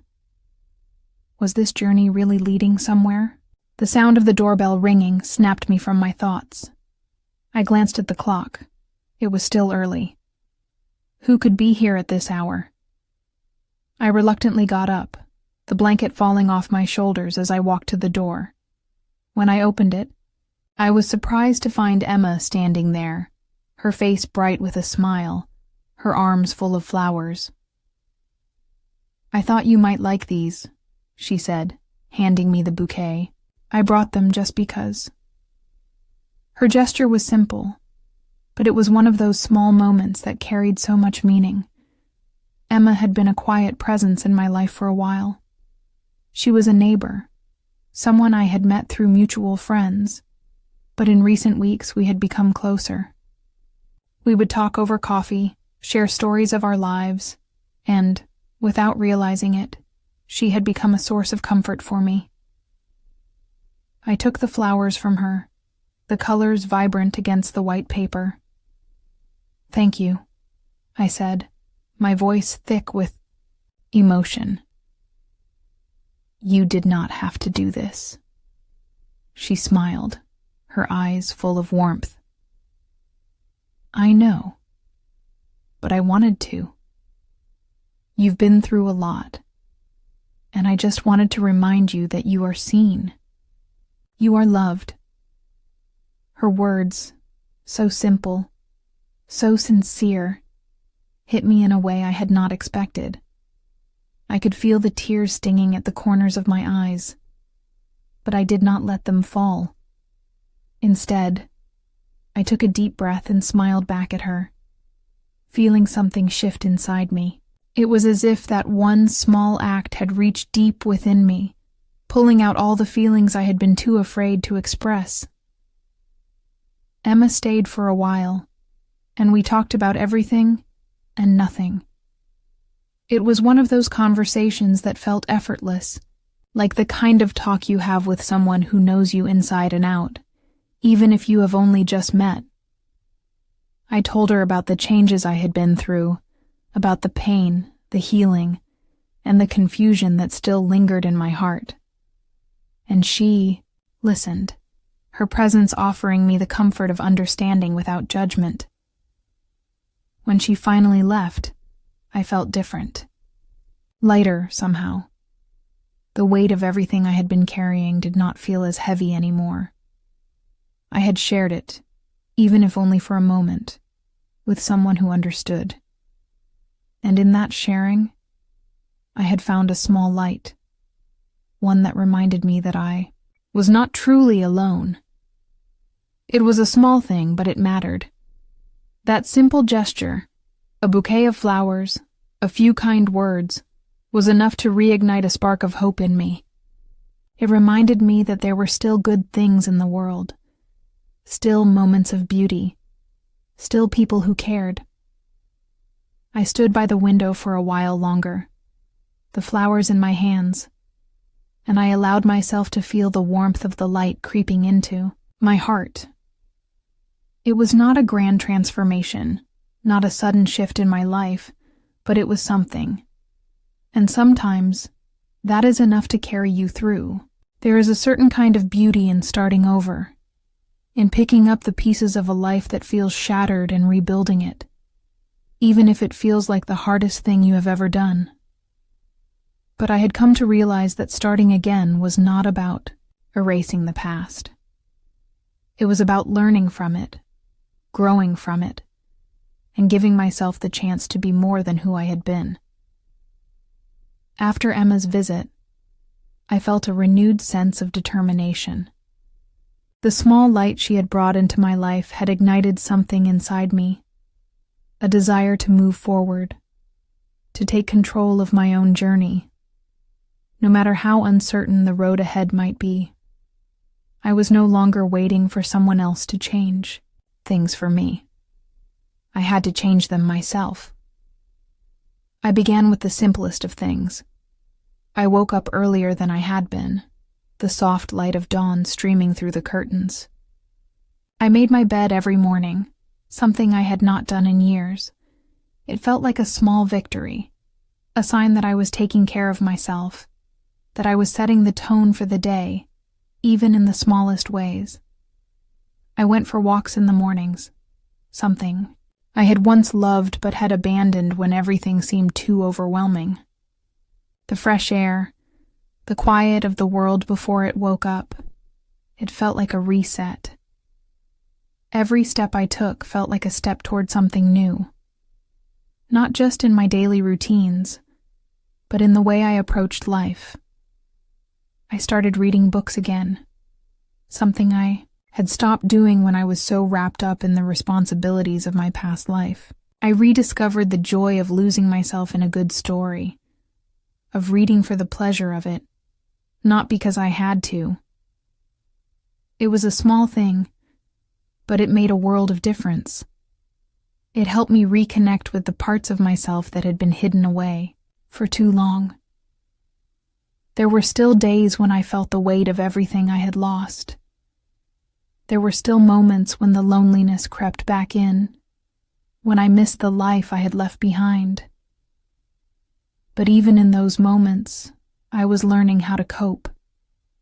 I was learning how to hold space for both the grief and the joy, for both the pain and the peace.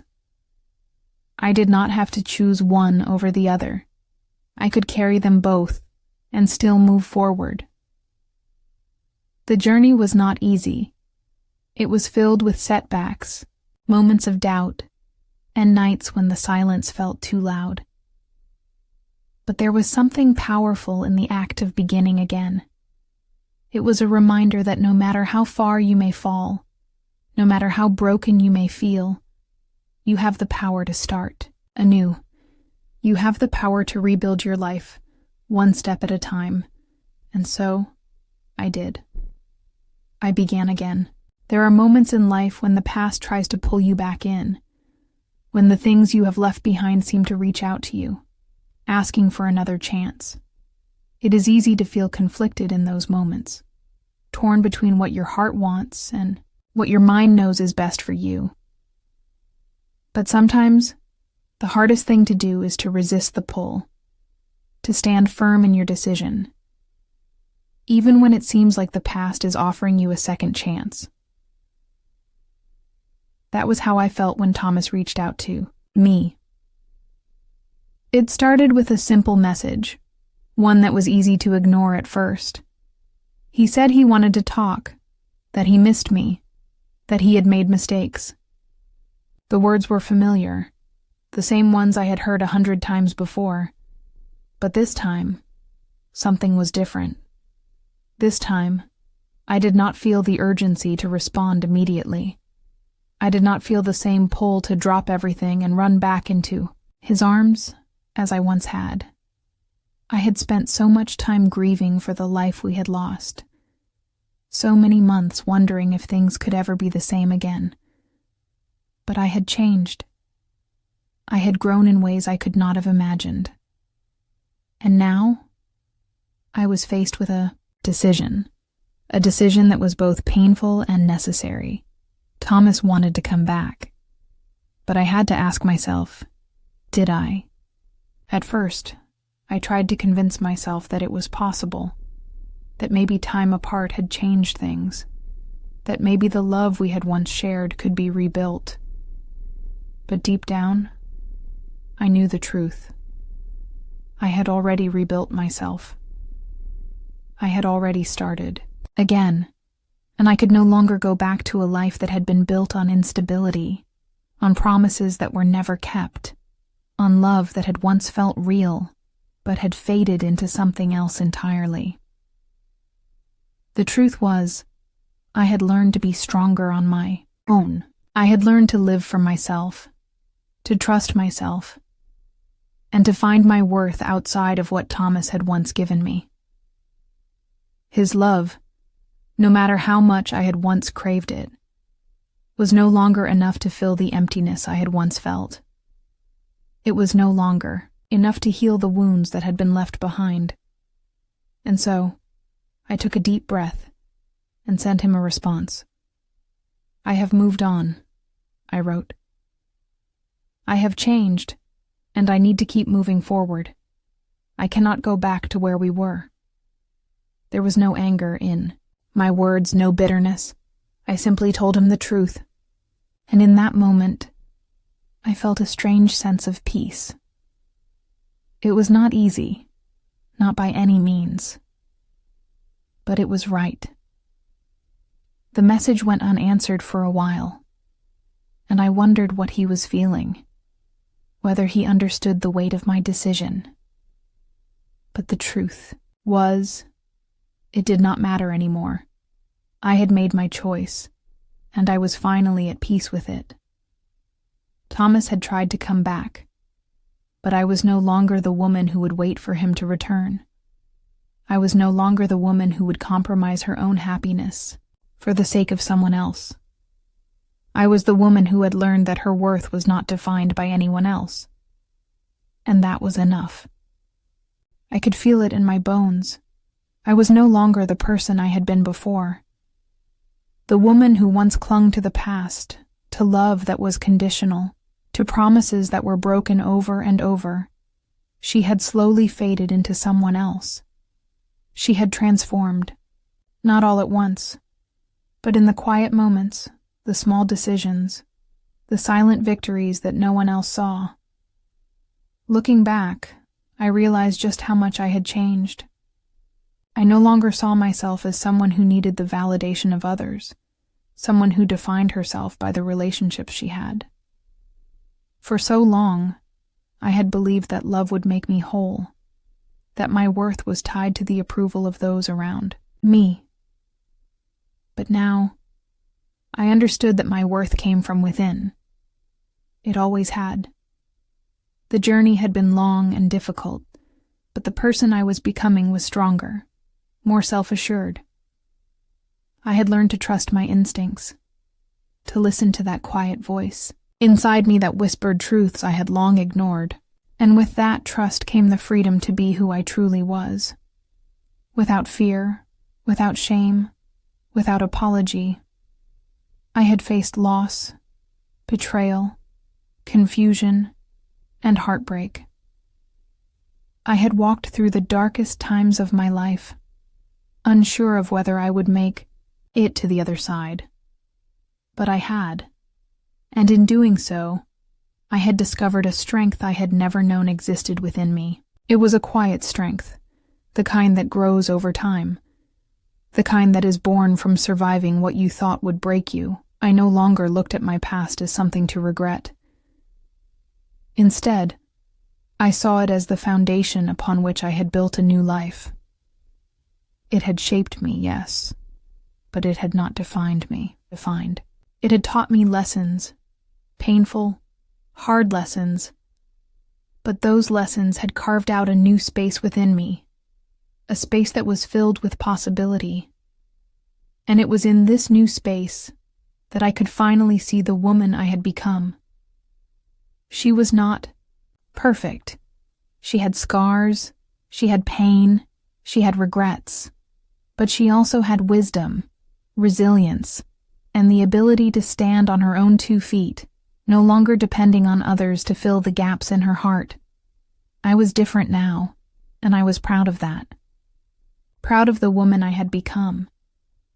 Proud of the way I had rebuilt my life, piece by piece, even when it seemed impossible. There were still moments of doubt, moments when I questioned whether I had made the right choices, whether I had moved on too quickly or let go of too much. But those moments were becoming fewer and farther between. They were just whispers now, fading into the background as I moved forward with confidence. For the first time in a long time, I felt a sense of peace settle over me. It was not the kind of peace that came from everything being perfect or easy. It was the kind of peace that comes from knowing that you are enough, that you are worthy of love and respect, not because of what you have done for others, but because of who you are. And that realization, that I was enough as I was the most powerful thing I had ever known. For so long, I had been accustomed to choosing others. I had spent much of my life putting everyone else's needs ahead of my own, always sacrificing my own happiness for the sake of maintaining peace or holding on to relationships. But in choosing others, I had forgotten the most important person, myself. It is a strange thing to finally realize that you are worth choosing, to understand that self-love is not selfish, but necessary. I had spent years chasing after approval, searching for validation in the wrong places, and losing myself in the process. But now, in the quiet aftermath of everything I had been through, I finally understood the power of choosing myself. I had spent so many years trying to make everyone else happy. I had stayed in relationships that drained me, accepted behaviors that were beneath me, and ignored my own needs just to keep the peace. But I had learned that peace at the cost of my own happiness was not true peace. It was an illusion. And I was done with illusions. It was time to choose myself, not just in small moments, but as a way of life. It meant setting boundaries, even if they were uncomfortable. It meant saying no when I needed to. It meant stepping away from relationships that no longer served me, even when it felt like I was letting go of something I once thought was important. It meant giving myself permission to take up space, to be loud, to be quiet, to be however I needed to be, without guilt. Choosing myself was not an easy decision. It meant facing the discomfort of letting go of old habits and patterns that no longer aligned with who I had become. It meant challenging the beliefs I had carried with me for years. the belief that I had to sacrifice my happiness for others, that I had to be everything to everyone. It was liberating, but also deeply unsettling. There were moments when I second-guessed myself, when I wondered if I was being selfish, if I was making a mistake. But then I would remember that I was not choosing to hurt others. I was choosing to protect my own heart, to honor my own needs, to finally give myself the love and care I had so freely given to others for so long. Choosing myself meant releasing guilt, letting go of the constant need to prove myself, and trusting that my own happiness was just as important as anyone else's. It meant accepting that I could no longer live for someone else's approval or live according to someone else's expectations. I had to live for me. And so, I did. I chose myself. It was a quiet decision, made in the stillness of my heart. But it was the most powerful decision I had ever made. It was the beginning of a new chapter, one where I stood in my own truth, unafraid to take up space, unafraid to be me. It was not an easy choice, but it was the right one. And as I continued down this path, I knew that choosing myself was the key to everything. It was the key to healing, to growth, to love, not just for others, but for myself. I chose myself, and for the first time in a long time, I felt free. The sun rises every morning, but there are days when it feels like the light is different. It does not just shine on the world. It touches something deep within you, awakening parts of your soul that you thought had long been dormant. That morning, as the first rays of sunlight filtered through my window, I felt something I had not felt in a long time. Hope, a new day, a new beginning. The simple act of waking up, of breathing in the morning air, felt like a fresh start. There had been so many mornings when I woke up with the weight of the world on my shoulders, when the darkness of yesterday seemed to stretch into today. But this morning was different. I had spent so long holding on to the past, and now, for the first time, I felt ready to let go. I stood by the window, watching as the world outside slowly came to life. The birds singing their songs, the gentle rustle of leaves in the trees, the quiet hum of the world waking up. It was all so peaceful. It felt like a promise, a reminder that no matter how difficult things had been, there was always a new day, always a chance to begin again. In that moment, I realized that life was not about waiting for everything to be perfect. It was not about holding on to the past or worrying about what might happen in the future. Life was about being present, about embracing the moments as they came, even if they were messy, even if they were imperfect. I had spent so much time trying to fix everything, to control everything, to make everything just right. But now I understood that there was beauty in the mess, in the uncertainty, in the unknown. The beauty was in living each day with an open heart, with the willingness to accept whatever came my way, and the courage to move forward, even when I did not have all the answers. I made my coffee slowly that morning, savoring each moment. The steam rising from the cup, the warmth of the mug in my hands, the quiet stillness of the house. For once, I did not feel rushed. I did not feel like I had to be anywhere or do anything. I could just be, and it was enough. As I sat by the window, sipping my coffee, I thought about all the changes I had made, all the growth I had experienced. There were still challenges ahead, of course. There were still moments of doubt, moments when the old patterns tried to pull me back. But I knew now that I was stronger than I had been. I knew that I could face whatever came next. not with fear, but with hope and resilience. The past no longer had the power to define me. I had moved forward, and I was finally beginning to see the light again, not just outside, but within myself. A new day was here, and with it, a new chapter of my life. It was not perfect, it was not without its struggles, but it was mine, and that in itself was enough. Gratitude has a way of shifting your perspective. It is easy to focus on what is missing in our lives, on the things we long for, or the people we feel we have lost. But when you begin to look at everything you have, at everything you have survived, something changes. You start to see the beauty in the small things, in the quiet moments, in the strength you did not know you had. That morning, as I sat with my coffee, I thought about the journey I had been on, the pain, the healing, the transformation.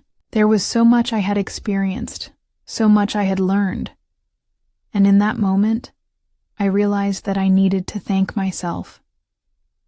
Thank myself for not giving up, for having the courage to keep going, even when everything seemed uncertain. Thank myself for choosing to heal, for choosing to grow, and for choosing to live a life that was true to who I was becoming. But it was not just about thanking myself. It was about thanking the people who had supported me, who had been there when I needed them most. Emma, with her quiet wisdom. My friends who had listened to me without judgment. Even Thomas, in a strange way, for being a part of my journey, for teaching me the lessons that I now carried with me. I had once been angry at him for all the ways he had hurt me, but now I saw that everything had led me to where I was. Everything had shaped me into the woman I had become, and so I thanked him too. Not because I wanted him back, but because I was grateful for the lessons. Grateful for the strength that had come from the brokenness. I had not expected to feel this way. There was a time when I had been consumed with bitterness and regret, when I had wanted to change the past, to undo all the hurt. But now, I realized that I could not change what had happened. The past was gone, but it had brought me to this place, to this moment, where I could finally say thank you. Thank you for the lessons. Thank you for the growth. Thank you for the freedom to choose my own path. As I thought about all of this, a sense of peace washed over me. I had done the hard work. I had faced my pain, my fears, and my doubts. I had walked through the fire, and now I stood on the other side. I was not the same person I had been before. I was stronger, wiser, and more at peace with who I was. And in that peace, I found gratitude, not just for what I had, but for everything that had led me here. The journey was not easy, and it was far from over. There were still days when I struggled, still moments when the past tried to haunt me. But now, I could see the beauty in it all. I could see the strength in my scars. I could see the power in my choices. And so, with a full heart, I said thank you.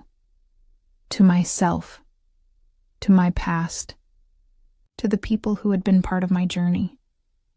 Thank you for everything. Thank you for helping me become who I am today. Forgiveness is a powerful thing. We talk about forgiving others, about letting go of the hurt they caused us, about freeing ourselves from the weight of resentment. But what about forgiving ourselves? For so long, I carried guilt with me like a heavy stone. I blamed myself for the mistakes I had made, for the choices that had led me down painful paths. I blamed myself for the things I had allowed to happen, for the ways I had stayed in situations that were not right for me. I blamed myself for not knowing better, for not being stronger, for not walking away sooner. I held on to that guilt like it was a part of who I was, like it defined me. But the truth was, it did not. Guilt is a shadow, a feeling that only exists in the mind. And the more I held on to it, the more I allowed it to shape my life, to define my worth. But one day, I realized that I did not have to carry that guilt anymore. I had made mistakes, big ones, painful ones. But those mistakes did not make me a bad person. They made me human. They made me someone who had lived, who had learned, and who had grown from the experience. Forgiveness is not about forgetting what happened or pretending that it did not hurt. It is about releasing the hold that guilt has over you, about accepting that you did the best you could with the knowledge and the circumstances you had at the time. It is about giving yourself the grace to make mistakes and to learn from them without letting them define your entire life. And so, I forgave myself. I forgave myself for the moments when I stayed in relationships that were not right for me. I forgave myself for the times I chose to put others first and lost myself in the process. I forgave myself for the mistakes I made out of fear, out of love, out of confusion. I forgave myself for not always knowing what was best, for not always having the courage to walk away when I should have. It was not easy. It took time. It took patience. And it took a deep understanding that I was worthy of that forgiveness, that I deserved to let go of the weight I had been carrying for so long. But once I did, once I truly forgave myself, I felt lighter. The stone that had been lodged in my chest was gone, and in its place was peace. The peace that comes from accepting your own imperfections, from loving yourself despite your flaws. The peace that comes from knowing that you are allowed to make mistakes, to stumble, to fall, and to rise again. Forgiveness is not a one-time act. It is something you must remind yourself of every day. It is a choice you make to let go of the past and to free yourself from the chains of guilt and regret. And it is a gift you give to yourself, because you are worthy of it.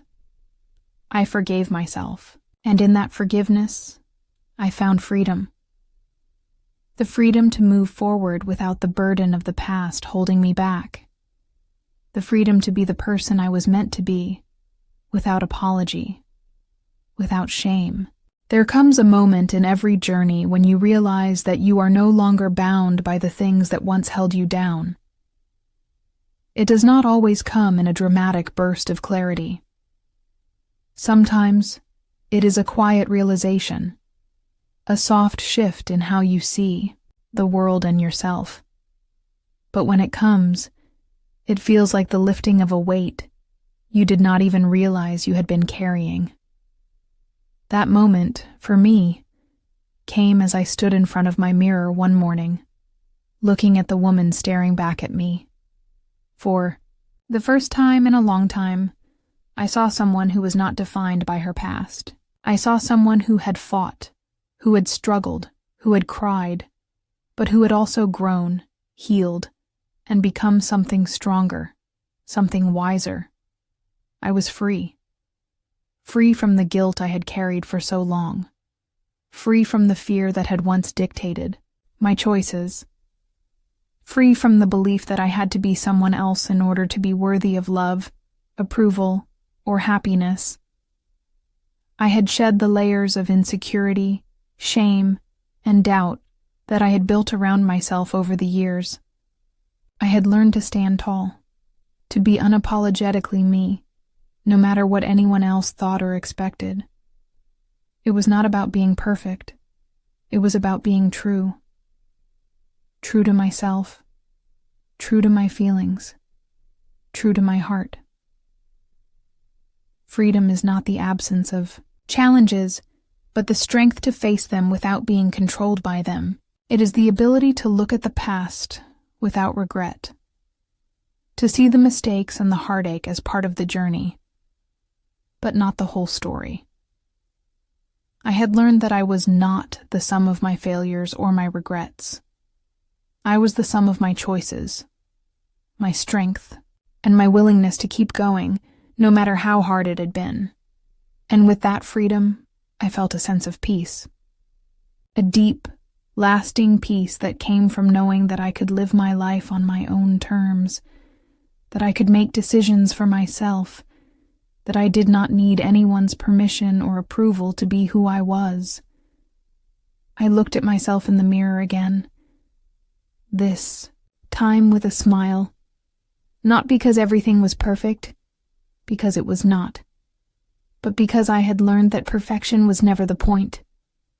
The point was in living authentically, in choosing to show up for myself each day, in embracing the messiness of life without fear of what it meant about me.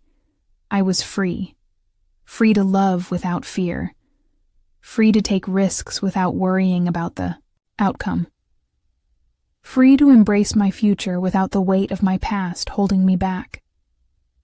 It was a beautiful kind of freedom, the kind that comes from within, the kind that says, I am enough, just as I am. There is a quiet power that comes with self-awareness. It is not the loud, brash kind of power that demands attention. It is subtle, deep, and rooted in knowing your worth. It is the kind of power that does not need to prove anything, because it simply is. For so long, I had looked outside myself for validation.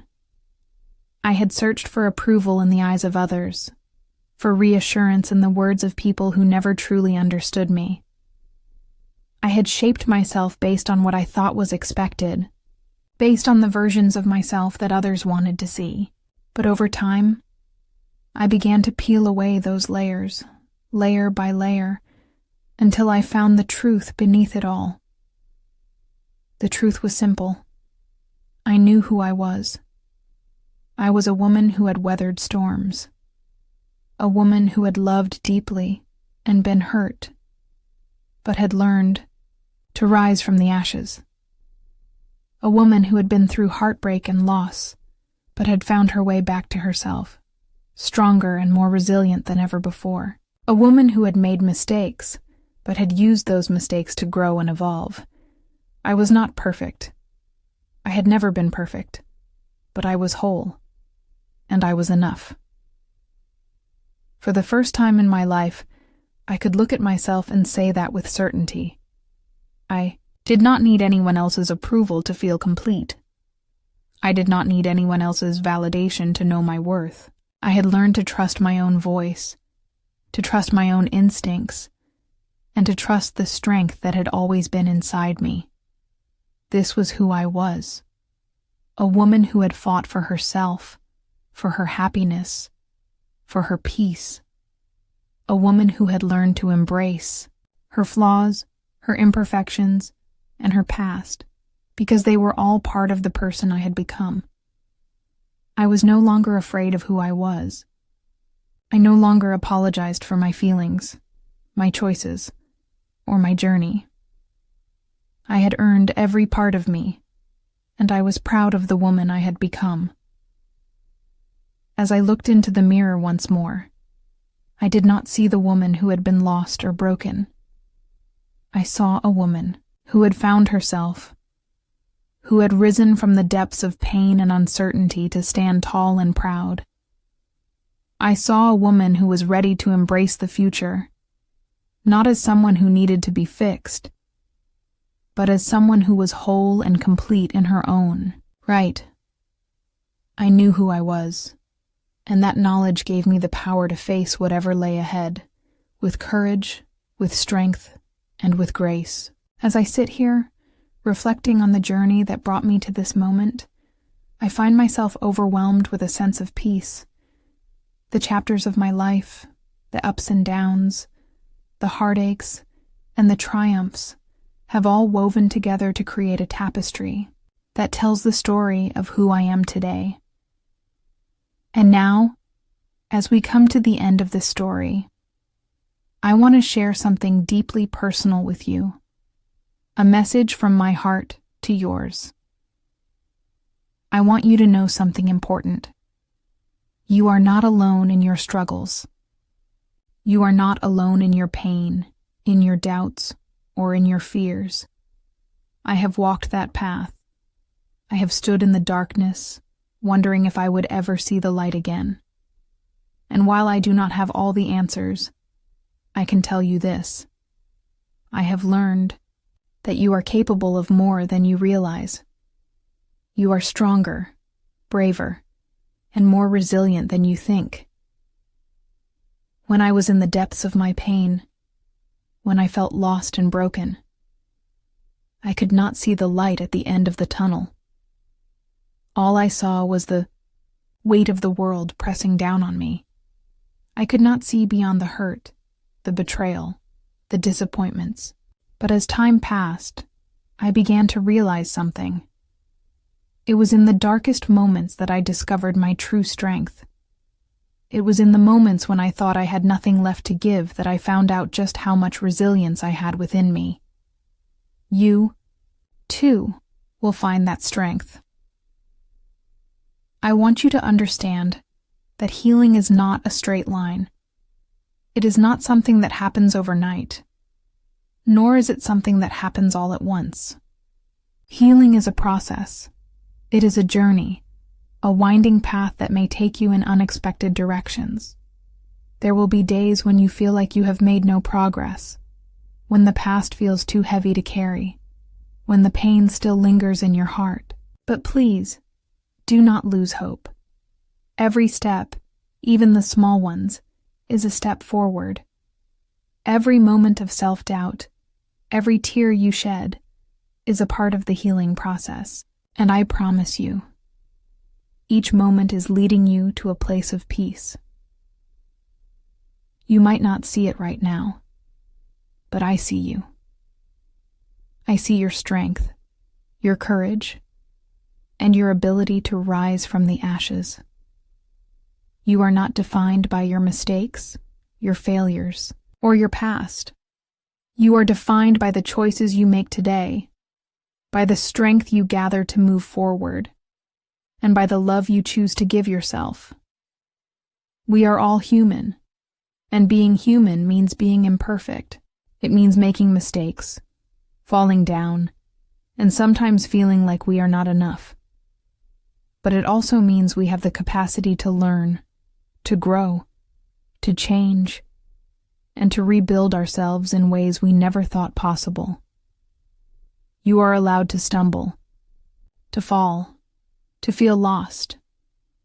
But you are also allowed to get back up, to learn from your experiences, and to keep going. I want to remind you of something that I have had to remind myself time and time again. You are enough. You have always been enough. It is easy to forget that in moments of self-doubt, or when you feel like you are not meeting the expectations of others. We live in a world that constantly pushes us to be more, to do more, to achieve more. We are told that we need to look a certain way, act a certain way, and live a certain way to be worthy. But that is a lie. Your worth is not defined by what you do or how you look. Your worth is inherent. It comes from simply being who you are. You do not need to prove yourself to anyone. You do not need to fit into anyone's box or meet anyone's standards. You are valuable because you exist, because you are human, because you are you. For so long I sought validation from others. I looked to people around me to tell me that I was worthy, to tell me that I was enough. But I have learned that I do not need anyone's approval to be whole. I am enough just as I am, and so are you. Now, I know that the road ahead may still be uncertain for you. There may be days when you feel overwhelmed by the weight of the world, when you feel like you are standing on the edge of everything you've ever known, unsure of where to go next. But I promise you, even in those moments, you are not lost. You are simply in the process of discovering who you are meant to be, and that is a beautiful thing. One of the greatest lessons I have learned is that life is not about avoiding pain. We cannot avoid hardship. We cannot avoid loss. But what we can do is learn how to face it. We can learn how to face the pain, the heartache, the fear, and still choose to move forward. We can choose to find meaning in the struggles, to grow through the challenges, and to embrace the lessons that life offers, even when they are difficult. Healing does not mean forgetting the past. It does not mean pretending that the pain never happened. It means accepting the past as part of your story, acknowledging the lessons it has taught you, and finding the strength to move forward with those lessons in your heart. It means learning to forgive, not just others, but yourself as well. Forgiving yourself for the times when you did not know better, for the mistakes you made, for the things you allowed that hurt you. You are not defined by those mistakes. You are defined by your ability to rise above them. I have spent much of my life believing that I had to be perfect. I thought I had to have all the answers, to always make the right choices, and to never let anyone see my flaws. But I have learned that perfection is not the goal. The goal is to live authentically, to live in a way that is true to who you are, not who others think you should be. Perfection is a myth. It is the imperfections, the messiness of life, that make us human and beautiful. So I want to leave you with this. You are not broken. You are not lost. You are not defined by your past, your mistakes, or the things that hurt you. You are a person of strength, of resilience, and of incredible worth. You have the ability to heal, to grow, and to create the life you want for yourself. Take a deep breath, and remember that no matter where you are right now, this moment is not the end. This is just a step in your journey. You are constantly evolving, constantly learning, constantly becoming who you are meant to be. And that is something to celebrate. I am proud of you. I am proud of the person you are becoming. I believe in you, and most importantly, I hope you learn to believe in yourself. Thank you for allowing me to share my story with you. Thank you for listening, for walking with me through my pain, my healing, and my growth. I hope that in some way, my story has touched your heart and reminded you of your own strength. Remember this. Every day is a new day, a new chance to begin again, to take a step forward, and to create the life you deserve. You are stronger than you know. You are braver than you feel. And you are never, ever alone. So go ahead. Take that first step. Choose yourself. Choose your happiness. Choose your healing, because you are ready.